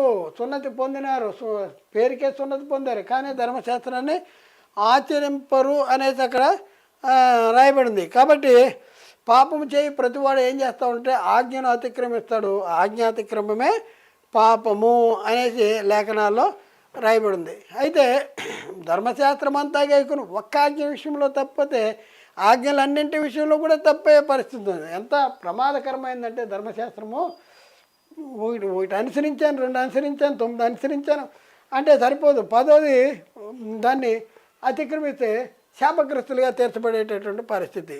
యాకోబు పత్రిక 2:10-11 ఎవడైనానో ధర్మశాస్త్రం అంతయు గైకను ఒక్క ఆజ్ఞ విషయంలో తప్పైతే ఆజ్ఞలన్నింటి విషయంలో కూడా అపరాధ అయ్యేటటువంటి పరిస్థితి ఉంది అనేసి అక్కడ రాయబడింది. మరొక సంగతి ఏంటంటే ధర్మశాస్త్ర గ్రంథం ముందు వ్రాయబడిన విధులన్నీ చేయటం నిలకడగా ఉండని ప్రతివాడు శాపగ్రస్తుడు. నిలకడగా ఉండాలి, కంటిన్యూగా జరిగిస్తూ ఉండాలి, మధ్యలో ఆపేయకూడదు. కొన్ని మందులు ఉంటాయి, కొన్ని మందులు ప్రతిరోజు మందులనే వేసుకోవాలి అంటారు, మధ్యలో ఆపేస్తే ఎఫెక్ట్ అయిపోద్ది. అలాగే ధర్మశాస్త్రం కూడా విధించిన క్రియల సంబంధాలు శాపానికి లోనే అన్నారు. అంటే ఎందుకు లోనే అన్నారు? ఎందుకనగా ధర్మశాస్త్ర గ్రంథం ముందు వ్రాయబడిన విధులన్నీ చేయటం నిలకడగా ఉండని ప్రతివాడు శాపగ్రస్తుడు అనేసి అక్కడ రాయబడింది. అయితే ధర్మశాస్త్రం అమల్లో ఉన్న కాలములో ధర్మశాస్త్రము లేని అన్ని జనులు అన్ని జనులు ఎలాగో నీతిమంతులుగా తీర్చబడతారు, లేకపోతే వాళ్ళు ఎలా పాపులుగా తీర్చబడతారు? నీతిమంతులుగా తీర్చబడాలన్నా పాపులుగా తీర్చబడాలన్నా ఎలాగూ అనేసి మనం ఆలోచిస్తే బైబిల్లో దానికి చక్కని సమాధానం ఉంది. అంటే మనం ఏమన్నా యేసుక్రీస్తు లోకానికి వచ్చే కాలానికి ఈ లోకంలో ఉన్న ప్రజలందరూ కూడా ధర్మశాస్త్రం వల్ల పాపం అనే చర్యలో బంధించబడి ఉన్నారు అనేసి చెప్పాం. మరి అన్ని జనుల విషయంలో వాళ్ళు ఎందుకు పాపులయ్యారు అంటే ఇక్కడ చెప్తున్నారు. రోమపత్రిక 2:12, 13, 14, 15 మనం చూద్దాం. ధర్మశాస్త్రము కలిగిన వారే పాపము చేసిన వారందరూ ధర్మశాస్త్రానుసారంగా తీర్పు నందుదురు. ధర్మశాస్త్రము వినువారు దేవుని దృష్టికి నీతిమంతులు కారు, కానీ ధర్మశాస్త్రమును అనుసరించి ప్రవర్తించిన వారే నీతిమంతులుగా తీర్చబడతారు. అలాగే 14వ వచనం, ధర్మశాస్త్రము లేని అన్ని జనులు స్వాభావికముగా ధర్మశాస్త్ర సంబంధమైన క్రియలు చేసిన యెడల వారు ధర్మశాస్త్రము లేని వారైనను తమకు తామే ధర్మశాస్త్రమైనట్టున్నారు అంటాడు. అంటే ధర్మశాస్త్రము లేని అన్ని జనులకి ధర్మశాస్త్రం లేదు కదా. ఈ అన్ని జనులు స్వాభావికముగా ధర్మశాస్త్ర సంబంధమైన క్రియలు, అసలు వీళ్ళు జరిగించే క్రియలు ధర్మశాస్త్ర గ్రంథంలో ఉన్న క్రియల లాంటి క్రియలు వీళ్ళు స్వాభావికంగా జరిగిస్తే, స్వాభావికంగా ధర్మశాస్త్ర సంబంధమైన క్రియలు చేసిన యెడల వారు ధర్మశాస్త్రము లేని వారైనను తమకు తామే ధర్మశాస్త్రమైనట్టు ఉన్నారు. ఇంకా చూద్దాం. అట్టి వారి మనస్సాక్షి కూడా సాక్ష్యం ఇచ్చుతుండగాను వారి తలంపులు ఒకదాని మీద ఒకటి తప్పు మోపుతూ లేక తప్పు లేదని చెప్పుతుండగాను ధర్మశాస్త్ర సారము తమ హృదయంలో ఎందుకు వ్రాయబడినట్టు చూచుతున్నారు అనేసి అక్కడ రాయబడింది. కాబట్టి ప్రియులరా, ఒకసారి ఆలోచించండి. ధర్మశాస్త్రం యేసుక్రీస్తు ఈ లోకానికి వచ్చే కాలానికి ధర్మశాస్త్రం కలిగినటువంటి ఇశ్రాయేలీలు ధర్మశాస్త్రాన్ని అనుసరించకపోవటం వలన, అతిక్రమించటం వలన వాళ్ళు నీతిమంతులుగా తీర్చబడలేదు, పాపులుగా తీర్చబడ్డారు, శాపగ్రస్తులుగా తీర్చబడ్డారు, పాపులుగా తీర్చబడ్డారు.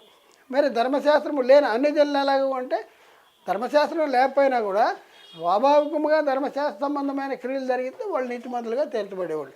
కానీ అవి కూడా వాళ్ళు చేయలేదు. కాబట్టి యేసుక్రీస్తు ఈ లోకానికి వచ్చే కాలానికి ఈ లోకంలో ఉన్న ప్రజలందరూ ఎలాంటి పరిస్థితుల్లో ఉన్నారంటే, ఏ భేదం లేదు, అందరూ పాపము చేసి దేవుడు అనుగ్రహించు మహిమను పొందలేకపోతున్నారు అనేసి లేఖనాల్లో రాయబడింది. రోమాపత్రికలో 5వ అధ్యాయము 12వ వచనం, ఇట్లుండగా ఒక మనిషి ద్వారా పాపం ద్వారా మరణము ఎలాగూ ప్రవేశించనో అలాగే మనుషులందరూ పాపము చేసినందున మరణం అందరికీ సంప్రాప్తమైంది. చూద్దాం. అలాగే మనుషులందరూ కూడా పాపము చేసినందున మరణం అందరికీ, మనుషులందరూ కూడా పాపము చేసినందునే మరణం అనేది అందరికీ వచ్చింది. పాపము చేయకుండా మరణం వచ్చింది అనేది తప్పది. పాపము చేసి పాపులు అవుతున్నారు. అందరూ పాపము చేసి పాపులు అయ్యేటటువంటి పరిస్థితి ఉంది. ఇంకా మనం చూస్తే ధర్మశాస్త్రమును అతిక్రమించిన ఇశ్రాయేలీల పరిస్థితి ఏంటి? ధర్మశాస్త్రాన్ని అతిక్రమించారు కదా, వాళ్ళ పరిస్థితి ఏంటి? యేసుక్రీస్తు ఈ లోకానికి వచ్చి ఏం చేశాడు?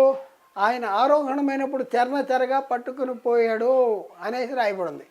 అయితే యేసుక్రీస్తు ఇక్కడ మనం చూస్తే ధర్మశాస్త్రమును అతిక్రమించిన ఇశ్రాయేలు పరిస్థితి ఏంటి అంటే, ధర్మశాస్త్రం అంటే లేఖనము అందరినీ పాపములో బంధించిందంట. లేఖనము అందరినీ పాపములో బంధించింది.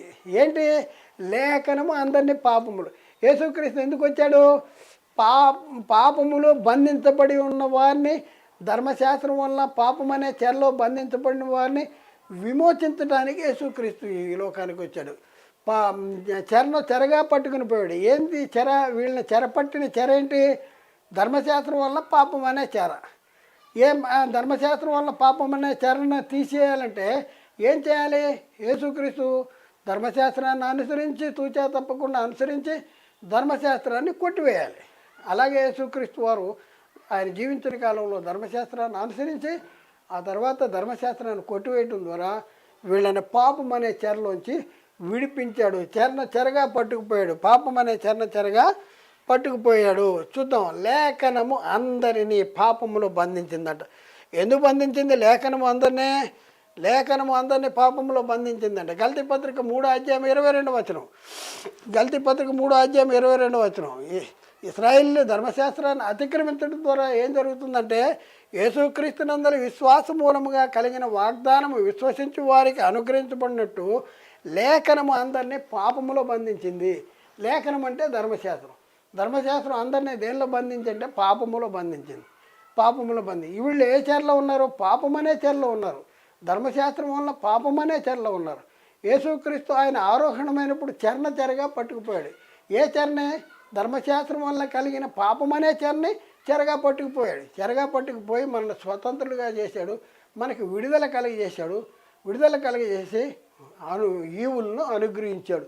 ఆ ఈవులు ఏంటో కూడా మనం తర్వాత క్లాసులో మనం నేర్చుకుందాం. ఇక్కడ మనం చూస్తే ప్రియులరా, చెరలో ఉంచబడినట్లు మనము ధర్మశాస్త్రానికి లోనైన వారమైతే, యేసుక్రీస్తు లోకానికి వచ్చే కాలానికి ఇశ్రాయేల్ పరిస్థితి ఏంటంటే చెరలో ఉంచబడినట్లు మనము ధర్మశాస్త్రానికి లోనైన వారమైతే పౌలు చెప్తా ఉన్నాడు. చూద్దాం, వచనాన్ని చూద్దాం. ఆ వచనాన్ని చూద్దాం. గల్తీ పత్రిక 3వ అధ్యాయంలో 23వ వచనం చదివితే, విశ్వాసము వెల్లడి కాకమునుపు ఇక ముందుకు బయలుపరచబడబో విశ్వాసము అవలంబింపవలసిన వారముగా చెరలో ఉంచబడినట్లు మనము ధర్మశాస్త్రానికి లోనైన వారమైతే, చెరలో ఉంచబడినట్లు మనం ధర్మశాస్త్రానికి లోనైన. ఏ చెరలో ఉంచబడినట్లు? పాపమనే చెరలో. లేఖనము అందరినీ పాపములో బంధించింది. అంటే ధర్మశాస్త్రము వలన ధర్మశాస్త్రము వలన పాపమనే చెరలో వీళ్ళు బంధించబడ్డారు. ఆ పాపమనే చెరలో బంధించబడిన వారిని విడిపించడానికి దేవుడు యేసుక్రీస్తు వారిని లోకానికి పంపించాడు. చెరగా పట్టుకుపోయాడంటే ఏ చెరగా పట్టుకుపోయాడు? ధర్మశాస్త్రం వలన కలిగిన పాపమనే చెరగా పట్టుకుపోవటానికే యేసుక్రీస్తు పట్టుకుపోయాడు యేసుక్రీస్తు వారు. ఇంకా మనం చూస్తే చూడండి, ధర్మశాస్త్రం వలన లేఖనం అందరినీ పాపములో బంధించిందంట. అందరూ కూడా పాపములో నువ్వు పాపివి, నువ్వు పాపివి, నువ్వు పాపి. నీతిమంతుడు ఒక్కడు లేడు. అందరూ పాపం చేసి దేవుడి మహిమను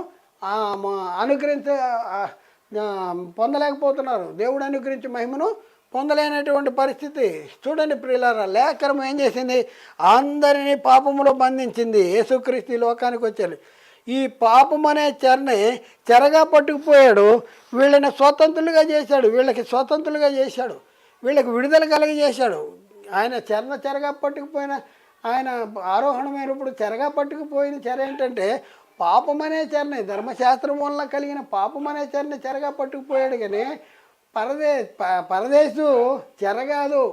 పరదేశు ఎందుకు వీళ్ళు అసత్యాన్ని బోధిస్తున్నారంటే అసలు ధర్మశాస్త్రాన్ని గురించిన సంగతులు గ్రహించలేకపోతున్నారు. అర్థం కావట్లేదు. వాళ్ళు చదివిన అర్థం కాదు. ఎందుకంటే వాళ్ళు చెప్పిన వాళ్ళు ఎవరున్నారో ఎవరు చెప్పలేదు. పాపం ఎవరు చెప్పలేదు. వాళ్ళకి అర్థం కావట్లేదు. చూద్దాం ప్రియులరా, ఇక్కడ మనం చూస్తే గల్తీ పత్రిక 3వ అధ్యాయంలో 23వ వచనంలో, విశ్వాసము వెల్లడి కాకమునుపు ఇక ముందుకు బయలుపరచబడబో విశ్వాసము అవలంబింపవలసిన వారముగా చెరలో ఉంచబడినట్లు మనం ధర్మశాస్త్రానికి లోనైన వారమైతే, ధర్మశాస్త్రాన్ని అతిక్రమించటం వలన నేరస్తుడిగా తీర్చబడిన వాడు చెరలో వేయబడుతున్నాడు. పాపం అనే చెరలో వేయబడుతున్నాడు. కాబట్టి ప్రియులరా, భూమి మీద ధర్మశాస్త్రం వలన పాపం అనే చెరలో బంధించబడిన వారిని విమోచించడానికి యేసుక్రీస్తు లోకానికి వచ్చాడు. పరదేశంలో పాపులు ఉంటారని, ఆ పాపులకి వెళ్ళి యేసుక్రీస్తు బోధ చేశాడని చెప్పే బోధ అసత్య బోధ. అది సత్యము కాదు, అసత్యం కాదు. ఏ చెరగా పట్టుకుపోవటానికి యేసుక్రీస్తు వారు ఈ లోకానికి వచ్చాడు అంటే భూమి మీద ధర్మశాస్త్రం వలన పాపం అనే చెరలో బంధించబడిన వారిని మోచించడానికి యేసుక్రీస్తు ఈ లోకానికి వచ్చాడు అనేసి మనకు అర్థమవుతుంది. కాబట్టి పాపానికి బలమైన ధర్మశాస్త్రమును తన సిలువ యందు కొట్టివేసి లోకంలో ఉన్న ప్రజలను పాపమనే చెరను లోకంలో ఉన్న ప్రజలను బంధించిన పాపమనే చెరను చెరగా పట్టుకుపోయి మనుషులకు ఈవులు అనుగ్రహించాడు అనేసి మనకి బాగా అర్థమవుతుంది. యేసుక్రీస్తు భూమి మీద చేయు పరిచర్యను గురించే లేఖనాల్లో ప్రవచనాలు ఉన్నాయి. కానీ యేసుక్రీస్తు పరదేశికి వెళ్తాడు, పరదేశంలో పలానా పరిచర్య చేస్తాడు అనే ప్రవచనాలు బైబిల్లో లేవు. చూద్దాం, భూమి మీద జరిగించే కార్యాన్ని గురించే బైబిల్లో ప్రవచనాలు ఉన్నాయి. చూద్దాం. దీనులకు స్వార్థమానము ప్రకటించుటకు యెహోవా నన్ను అభిషేకించను అనేసి లేఖనాల్లో రాయబడింది. అది ప్రవచనము. అది యేసుక్రీస్తుని గురించిన ప్రవచనం. యెషయా గ్రంథము 61:1-2-3 వచనాల్లో ప్రభువు యెహోవా ఆత్మ నా మీదికి వచ్చి ఉన్నది, దీనులకు సువర్తమానము ప్రకటించుటకు యెహోవా నన్ను అభిషేకించను, నలిగిన హృదయం గల వారిని దృఢపరచుటకును, చెరలోనున్న వారిని విడుదలను, బంధించబడిన వారి విముక్తి ప్రకటించుటకును, విముక్తి ప్రకటించుటకు అనేసి ఇక్కడ రాయబడింది. బంధించబడిన చెరలోనున్న వారికి విడుదలంట. ఏ చెరలో ఉన్న వారికి? ధర్మశాస్త్రం వల్ల పాపం అనే చెరలో ఉన్న వారికి విడుదల కలిగించడానికి యేసుక్రీస్తు వచ్చాడు. బంధించబడిన వారికి విముక్తి ప్రకటించడానికి. దేనిలో బంధించబడిన వారు? పాపములో బంధించబడిన వారికి విముక్తి కలగజేయటానికి యేసుక్రీస్తు వారు ఈ లోకానికి వచ్చాడు. యెషయా గ్రంథం 61:2 యెహోవా హితవచనములను మన దేవుని ప్రతిదండన దినమును ప్రకటించుటకును, దుఃఖాక్రాంతులందరికీ ఓదార్పు కలిగించుటకును, సియోనులో దుఃఖించు వారికి ఉల్లాస వస్త్రమును ధరింపజేయుటకును, బూడిదకు ప్రతిగా పోదండను, దుఃఖమునకు ప్రతిగా ఆనంద తైలమును, భారభరితమైన ఆత్మకు ప్రతిగా స్తుతి వస్త్రమును వారికి ఇచ్చుటకును ఆయన నన్ను పంపి ఉన్నాడు. ఆయన అంటే తండ్రి నన్ను పంపాడంటే యేసుక్రీస్తును పంపాడు. యెహోవా మహిమపరుచుకున్నట్లు నీతి అను మస్తిక వృక్షమనియు యెహోవా నాటిన చెట్లని వారికి పేరు పెట్టబడును అన్నాడు. అయితే ప్రియులరా, పై వచనంలోని నెరవేర్పుగా యేసుక్రీస్తు ఈ పనినంతా ఎక్కడ జరిగించాలి? ప్రవచనాల్లో రాయబడి ఉన్నాయి కదా, మనం చదివాం. ఆ రాయబడినటువంటి పని, రాయబడింది ఎవరి గురించి ప్రవచనాలు అంటే యేసుక్రీస్తుని గురించి ప్రవచనాలు. ఆ ప్రవచన నెరవేర్పు అనేది యేసుక్రీస్తు జీవితంలో ఎక్కడ జరిగింది? భూమి మీద జీవించిన కాలంలో జరిగిందా, లేకపోతే సిలువలో మృతి పొంది పరదేశకి వెళ్ళిన తర్వాత జరిగిందా? ఎట్లా అర్థం చేసుకోవాలి? చూద్దాం ప్రియులారా. ఎక్కడ దీనులకు సువార్త ప్రకటించటానికి యేసుక్రీస్తు ఈ లోకానికి పంపించబడ్డాడు?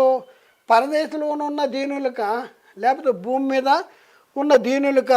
ఎక్కడ ఉన్న దీనులకు మరి ప్రకటించడానికి యేసుక్రీస్తు వారు ఈ లోకానికి పంపబడ్డాడు.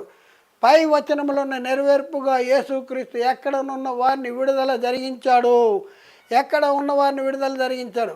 పై ప్రవచనము నెరవేర్పుగా యేసుక్రీస్తు ఎక్కడ బంధించబడిన వారికి విముక్తిని ప్రకటించుటకు దేవుడు యేసుక్రీస్తుని పంపించాడు. భూమి మీద బంధించబడిన వారిని విముక్తి ప్రకటించడానిక, లేక పరదేశంలో ఉన్న వారికి విముక్తి ప్రకటించడానిక? ఎక్కడ ఉన్న వారికి విముక్తి ప్రకటించడానికి, ఎక్కడ పరిచర్య జరిగించడానికి దేవుడు యేసుక్రీస్తుని ఈ లోకానికి పంపించాడు? పరదేశంలో పరిచర్య జరిగించడానికి యేసుక్రీస్తుని ఈ లోకానికి పంపించాడా, లేకపోతే భూమి మీద పరిచర్య జరిగించడానికి యేసుక్రీస్తుని ఈ లోకానికి పంపించాడా? ఒకసారి మనం ఆలోచించుకోవాలి. ప్రవచనాలు ఏం చెప్తా ఉన్నాయి? ఆ ప్రవచనాల ప్రవచనాలు ఎవరి గురించి చెప్పండి? ఆ ప్రవచనాల నెరవేర్పు ఎవరిలో జరిగింది? ఆ నెరవేర్పు భూమి మీద జరిగిందా, లేకపోతే పరదేశంలో జరిగిందా? ఎక్కడ ఉన్నాం మనం? ఒకసారి ఆలోచించండి. యేసుక్రీస్తు లోకానికి వచ్చే కాలానికి ఈ లోకంలో ఉన్న చెర ఏదంటే, ఈ లోకంలో ఉన్న పరిస్థితి ఏ పరిస్థితిలో ఉంది? పరిస్థితి ఏంటి? ఈ లోకంలో ఉన్న పరిస్థితి ఏంటి? ఈ లోకంలో నీతిమంతుడు ఎవరైనా ఉన్నారా అంటే, అసలు యేసుక్రీస్తు ఎందుకు ఈ లోకానికి వచ్చాడు? యేసుక్రీస్తు ఈ లోకానికి వచ్చాడు. ఈ లోకంలో ఉన్నవారు ఏ చెరలో బంధించబడ్డారు? వారి యొక్క పరిస్థితి ఏంటంటే, యేసుక్రీస్తు ఎందుకు వచ్చాడంటే పాపాన్ని తీసివేయటానికి వచ్చాడంట. యోహాను రాసిన మొదటి పత్రిక 3:5 పాపమును తీసివేయటకే ఆయన ప్రత్యక్షమాయనని తెలియను. పాపమును తీసివేయటానికి ఆయన ప్రత్యక్షమయ్యాడు. అలాగే తిమోతికి రాసిన మొదటి పత్రిక 1:15 పాపులను రక్షించుటకు యేసుక్రీస్తు ఈ లోకమునకు వచ్చిన వాక్యము నమ్మతగినది, పూర్ణ అంగీకారమునకు యోగ్యమునై ఉన్నది అంటాడు. అలాగే మత్తయి సువార్త 1:21 తన ప్రజలను వారి పాపము నుండి ఆయనే రక్షించును గనక ఆయనకు యేసు అని పేరు పెట్టుదురు. తన ప్రజలను వారి పాపము నుండి ఆయనే రక్షిస్తాడు. పాపము నుండి మనలను విడిపించు వానికి అంటాడు. ప్రకటన గ్రంథం 1:6 మనలను ప్రేమించుతూ తన రక్తము వలన మన పాపముల నుండి మనలను విడిపించిన వానికి, పాపముల నుండి విడిపించడానికి, పాపం అనే చెర నుండి విడిపించడానికి దేవుడు యేసుక్రీస్తు వారిని ఈ లోకానికి పంపించాడు. అది ఎక్కడ జరిగింది? ఆయన సిలువలో మృతి పొందినప్పుడు ఆయన ఆరోహణమైనప్పుడు చెరగా పట్టుకుని పోయాడు. ఏ చెరన? ధర్మశాస్త్రం వల్ల కలిగిన పాపం అనే చెరగా పట్టుకుపోయాడు. అందుకనే యేసుక్రీస్తు వారు ఈ లోకంలో జీవించిన కాలంలో ఏమంటాడు? నేను పాపుల్ని పిలువచ్చింది కానీ నీతిమంతుల్ని పిలువ రాలేదు. మత్తయి సువార్త 9:13 అసలు యేసుక్రీస్తు వారు ఈ లోకానికి వచ్చింది దేనికి? చెరలో ఉన్న వారికి విడుదల కలగజేయడానికి. ప్రభువు యెహోవా ఆత్మ నా మీదకి వచ్చి ఉన్నది, దీనులకు సువార్త ప్రకటించడానికి యెహోవా నన్ను అభిషేకించును, నలిగిన హృదయం గలవారిని దృఢపరచుటకు, చెరలో ఉన్న వారిని బంధించబడిన వారికి విముక్తి ప్రకటించుటకు ఆయన పంపాడు. అయితే ఎక్కడ చెరలో ఉన్న వారికి విడుదల కలగజేయటానికి యేసుక్రీస్తు వారు ఈ లోకానికి వచ్చాడు? ఏ చెరలో ఉన్నవారిని యేసుక్రీస్తు విడుదల చేయటానికి యేసుక్రీస్తు వారు ఈ లోకానికి వచ్చాడు. మనం చూస్తే యెషయా గ్రంథము 42:6-7 చూస్తే, గుడ్డివారి కన్నులు తెరుచుటకును, బంధించబడిన వారిని చెరసాలలో నుండి వెలుపలకు తెచ్చుటకును, చీకటిలో నివసించు వారికి బందీ గృహములో నుండి వెలుపలికి తెచ్చుటకును, యెహోవానగు నేను నీతి విషయంలో నిన్ను పిలిచి నీ చేయి పట్టుకుని ఉన్నాను, నిన్ను కాపాడి ప్రజల కొరకు నిబంధనగా అన్ని జనులకు వెలుగుగా నిన్ను నియమించి తిని. ఇదే దేవుడి యేసుక్రీస్తు గురించి చెప్తున్నటువంటి మాట. అంటే యేసుక్రీస్తు గురించి ఏం చెప్తున్నాడు అంటే, చెరలోనున్న వారిని వెలుపలికి తెచ్చడానికి అంటాడు, బంధించబడిన వారిని బందీగృహము నుండి వెలుపలికి తెచ్చడానికి. ఏ చెరలోనున్న వారిని మరి విడిపించడానికి, ఏ బందీగృహంలో నుండి వెలుపలికి తెచ్చడానికి అంటే ధర్మశాస్త్రం వలన పాపం అనే చెరలో బంధించబడిన వారిని విడిపించడానికి దేవుడు యేసుక్రీస్తు వారిని ఈ లోకానికి పంపించాడు. దాని గురించినటువంటి ప్రవచనాలు మనం చూసాం ఇప్పుడు. అయితే ఈ ప్రవచన నెరవేర్పు మీ వినికిడిలో నెరవేరిందని యేసుక్రీస్తు చెప్పినటువంటి సంగతి బైబిల్లో ఉంది. ఈ ప్రవచన నెరవేర్పు మీ వినికిడిలో నెరవేరింది అనేసి ఎక్కడ చెప్తున్నాడు యేసుక్రీస్తు వారు? లూకాసు వార్త 4:16, 16, 17, 18, 19, 20, 21 చాలా చక్కగా వచనాలనే మనకు చదివితే మనకు చాలా చక్కగా. తరువాత ఆయన తాను పెరిగిన నజరేతుకు వచ్చెను, తన వాడుకు చొప్పున విశ్రాంతి దినం ముందు సమాజ మందిరానికి వెళ్ళి చదువుటిగా నిల్చుండెను. ప్రవక్త అయిన యెషయా గ్రంథము ఆయనకు చేతికి ఇయ్యబడెను. ఆయన గ్రంథమును విప్పగా ప్రభువు యెహోవా ఆత్మ నా మీద ఉన్నది, బీదలకు సువర్తమానము ప్రకటించుటకే ఆయన నన్ను అభిషేకించెను, చెరలోనున్న వారికి విడుదలను, గుడ్డి వారికి చూపును కలుగునని ప్రకటించుటకును, నలిగిన వారిని విడిపించుటకును, ప్రభు హితవత్రములు ప్రకటించుటకును ఆయన నన్ను పంపినాడని వ్రాయబడినటువంటి చోటు ఆయనకు దొరికాను. ఏదైతే ప్రవచనం మనం చదివామో ఆ ప్రవచనము చోటు దొరికిందంట. యేసుక్రీస్తు వారు ఇట్లా గ్రంథాన్ని ఇప్పినప్పుడు ఆ చోటు దొరికిందంట. చోటు దొరికితే ఏమంటున్నాడు? అది చదివాడంట. ఆయన ఆ గ్రంథమును చదివిన తర్వాత ఆ గ్రంథమును చుట్టి పరిచారకులకి ఇచ్చి కూర్చున్నాడు. కూర్చున్న తర్వాత ఖాళీగా ఉండలా. ఓ మాట చెప్పాడు. ఏంటి? సమాజ మందిరములోనున్న వారందరూ ఆయనను తేరి చూడగా ఆయన అంటున్నాడు సమాజ మందిరంలో ఉన్నవారికి, ఆయన నేడు మీ వినికిడిలో ఈ లేఖనము నెరవేరినదని వారితో చెప్పును. మీ వినికిడిలో ఈ లేఖనము నెరవేరింది అంటే ఈ లేఖనము చూడండి ప్రియులారా, మీ వినికిడిలో ఈ లేఖనం అంటే చెరలో ఉన్న వారికి విడుదల కలిగజేయడానికి వచ్చిన వాడు నేను. ఈ ప్రవచనము నెరవేర్చడానికి ఈ లోకానికి వచ్చా. బంధించబడిన వారిని విమోచించడానికి, చెరలో ఉన్న వారికి విడుదల కలిగజేయటానికి నేను ఈ లోకానికి వచ్చాను అనే యేసుక్రీస్తు వారు మీ వినికిడిలో ఈ లేఖనం నెరవేరింది. ఏ చెర, ఏ బందీ దేని చేత బంధించబడిన వారిని విమోచించడానికి అంటే పాపం అనే చెరలో బంధించబడిన వారిని. ఏ చెర అంటే పాపము, ధర్మశాస్త్రం వల్ల పాపం అనే చెరలో బంధించబడిన వారిని విడిపించడానికి యేసుక్రీస్తు వారు లోకానికి వచ్చారు. యేసుక్రీస్తు వారు చెరలోనున్న వారికి వెలుపల తెచ్చుటకు అనేసి మనం చూస్తే ఇక్కడ చూడండి, చెరలో ఉన్నారంట. చెరలో ఉన్నారు. యేసుక్రీస్తు వారు సెలవు వేయబడి ఈ చెరలో ఉన్న వారికి విడుదల, చెరగా తీసిపోయాడు. ధర్మశాస్త్రం వల్ల కలిగిన పాపం అనే చెరగా తీసిపోయి వీళ్ళని విడుదల కలిగజేశాడు, స్వతంత్రులుగా తీర్చినటువంటి పరిస్థితి మనం ఈ బొమ్మలో మనం చూస్తూ ఉన్నాం. అయితే ధర్మశాస్త్రం వలన పాపం అనే తెరలో బంధించబడిన వారిని విమోచించాలంటే యేసుక్రీస్తు ఏం చేయాలి? పాపానికి బలమైన ధర్మశాస్త్రాన్ని కొట్టివేయాలి. పాపానికి బలం ఎక్కడుంది అంటే ధర్మశాస్త్రం. ఎవరు ఎవరు వీరందరినీ పాపం అనే తెరలో బంధించింది? ఏది వీరందరినీ పాపం అనే తెరలో బంధించండి? ధర్మశాస్త్రం. పాపానికి బలం ఎక్కడుందంటే ధర్మశాస్త్రం. పాపాన్ని ఆరోపించేది ఏంటంటే ధర్మశాస్త్రం. ఓ మరణమా నీ ముళ్ళు ఎక్కడా? ఓ మరణమా నీ విజయం ఎక్కడా? మరణపు ముళ్ళు పాపమునకున్న బలము ధర్మశాస్త్రం అంటాడు. కనుక యేసుక్రీస్తు సిలువలో ధర్మశాస్త్రాన్ని కొట్టివేసి ఇశ్రాయేలీలను ధర్మశాస్త్రము ఉన్న పాపం అనే చెరలో బంధించబడిన వారిని విడిపించాడు. ధర్మశాస్త్రాన్ని కొట్టివేసి పాపం అనే చెరలో బంధించబడిన వారిని విడిపించాడు.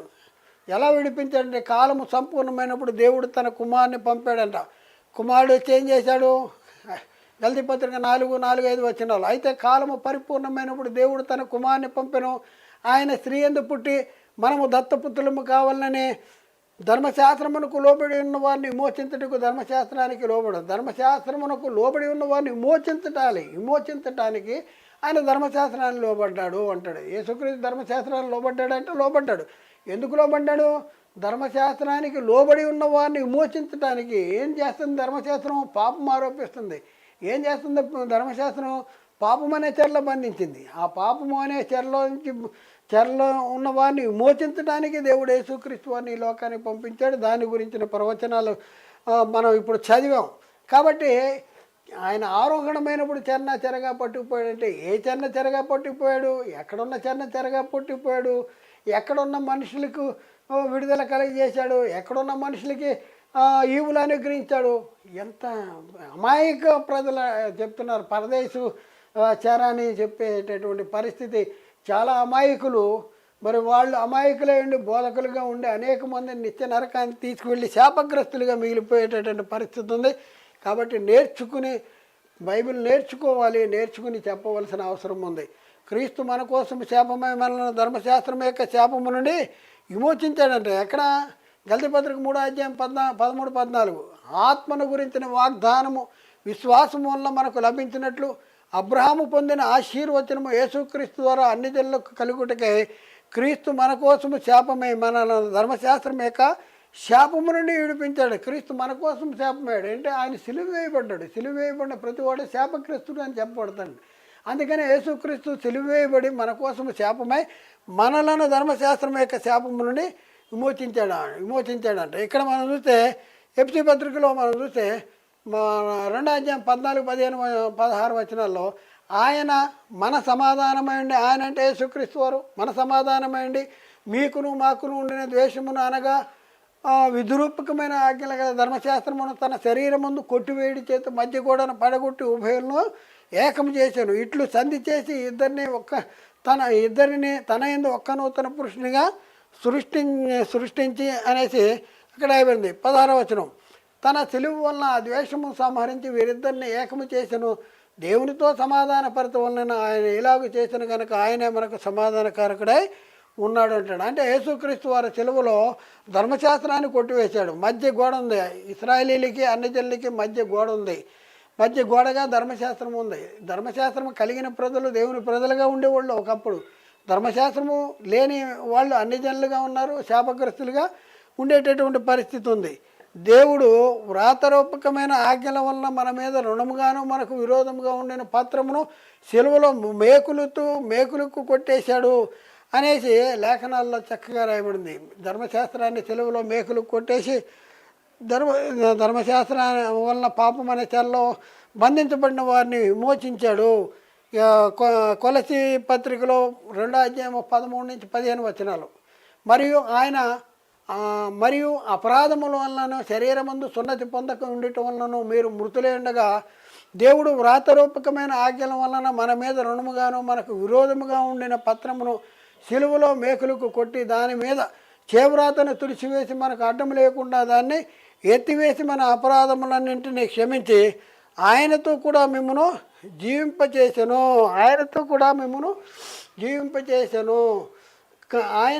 ఆయన ప్రధాన అధికారులకు నిరాధులుగా చేశాడు. సిలువ చేత జయోత్సవంతో వారిని తెచ్చి బాహాటముగా వేడుకు అప్పగించాడంట. అంటే అపరాధముల వలన పాపముల వలనను శరీరము అందు సున్నత పొందక ఉండటం వలన మీరు మృతులేండగా దేవుడు వ్రాతరూపకమైన ఆజ్ఞల వలన మన మీద రుణముగాను మనకు విరోధంగా ఉండిన పత్రమును సిలువలో మేకులకు కొట్టేశాడంట. అంటే ధర్మశాస్త్రాన్ని ఏం చేశాడు? సిలువలో మేకులతో కొట్టాడు. అంటే ధర్మశాస్త్రాన్ని కొట్టివేసేసాడు. కొట్టివేసేసాడంటే చాలామంది ధర్మశాస్త్రాన్ని కొట్టేయలేదు. ఇశ్రాయేలుకి 2 ధర్మశాస్త్రాలు ఇచ్చాడు, 3 ఇచ్చాడు, సగం కొట్టేశాడు, సగం కొట్టేయలేదు. బైబిల్లో ఎక్కడ కూడా సగం ధర్మశాస్త్రాన్ని కొట్టాడు, సగం ధర్మశాస్త్రాన్ని కొట్టలేదు అనేసి లేదు. మరి అబద్ధ బోధకులు సగం కొట్టాడు, సగం కొట్టలేదు. ఎందుకంటే తెలవదు పాపం అమాయకులు. పౌలు గారు చెప్తున్నారు కొరింథీకి రాసిన 2వ పత్రిక 3:14 మరియు వారి మనస్సులు కఠినములైన గనక. అప్పుడు ఇశ్రాయేలీలు, అప్పుడున్న మొదటి శతాబ్దంలో ఉన్న ఇశ్రాయేలీల గురించి చెప్తున్నాడు. వారి మనస్సులు కఠినములైన గనక నేటి వరకు పాత నిబంధన చదివినప్పుడు అది క్రీస్తునందు కొట్టివేయబడిన వారికి తేటపరచబడక ఆ మూసిగే నిలిచి ఉన్నది. కాబట్టి క్రీస్తు ధర్మశాస్త్రానికి పరిసమాప్తి, ధర్మశాస్త్రాన్ని కొట్టేశాడు. అంటే ధర్మశాస్త్రం వలన పాపం అనే చెరలోంచి విడిపించాలంటే పాపానికి బలం ఎక్కడుందంటే ధర్మశాస్త్రాన్ని కొట్టివేస్తే వీళ్ళు పాపం అనే చెరలోంచి బంధించబడిపోతారు, విడుదల అనేది కలుగుద్ది. అందుకనే రోమాపత్రిక 10:4 విశ్వసించే ప్రతివానికి నీతి కలుగుటికే క్రీస్తు ధర్మశాస్త్రానికి పరిసమాప్తి అయి ఉన్నాడు. కాబట్టి ప్రియులారా ఒకసారి ఆలోచింది. ధర్మశాస్త్రాన్ని కొట్టివేయటం ద్వారా యేసుక్రీస్తు వారు ఏం చేశాడు అంటే ధర్మశాస్త్రాన్ని కొట్టివేయటం ద్వారా యేసుక్రీస్తు వారు ఏం చేశాడంటే ధర్మశాస్త్రం వలన పాపం అనే చెరలోంచి విడిపించాడు. పాపం అనే చెరను చెరగా కొనిపోయాడు. మనుషులకి ఈవులు అనుగ్రహించాడంటే ఎక్కడ ఉన్న చెరగా కొనిపోయాడు. ఎక్కడ ఉన్న మనుషులకి ఈవులు అనుగ్రహించాడు. ఎక్కడున్న మనుషులకి అనుగ్రహించిన ఈవులేవి, ఇవన్నీ కూడా మనం ఆలోచించుకోవాల్సిన అవసరం ఉంది. ప్రియులారా ఆలోచించుకోవాల్సిన అవసరం ఉంది. కాబట్టి ప్రియులారా ఒకసారి ఆలోచించుకోండి. యేసుక్రీస్తు గురించి మనం ఆలోచన చేసుకుంటే యేసుక్రీస్తు లేఖనాల్లో ఎఫ్సి పత్రిక 4:8-9-10 అందుచేత ఆయన ఆరోహణమైనప్పుడు చెరగా పట్టుకుని పోయి మనుషులకు ఈవులు అనుగ్రహించబడిన వ్రాయబడి ఉన్నది అనేసి చెప్పబడి ఉన్నదని రాయబడింది. అయితే ఆరోహణమైనప్పుడు పైకి వెళ్ళిపోయినప్పుడు అనేసి అనుకుంటారేమోనే. కింద ఆరోహణమైనగా ఆయన మొదట భూమి యొక్క కింది భాగాలకి దిగాడు. భూమి యొక్క కింది భాగాలకి దిగాడు.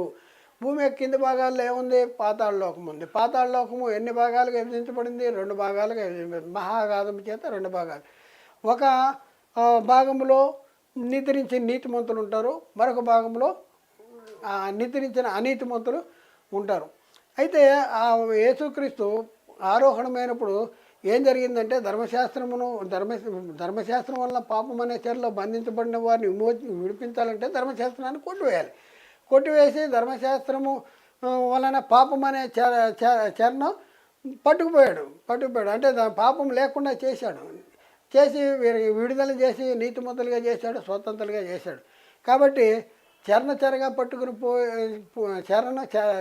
యేసుక్రీస్తు ఆరోహణమైనప్పుడు చెరగా పట్టుకుపోయిన చెర ఏది? ఇది మనం చాలా స్పష్టంగా మనం ఇప్పుడు నేర్చుకున్నాం. యేసుక్రీస్తు ఆరోహణమైనప్పుడు చెరగా పట్టుకుపోయిన చెర ఏదంటే యేసుక్రీస్తు ఆరోహణమైనప్పుడు చెరగా పట్టుకుపోయిన చెర ధర్మశాస్త్రం వల్ల పాపం అనే చెరని పట్టుకుపోయాడు.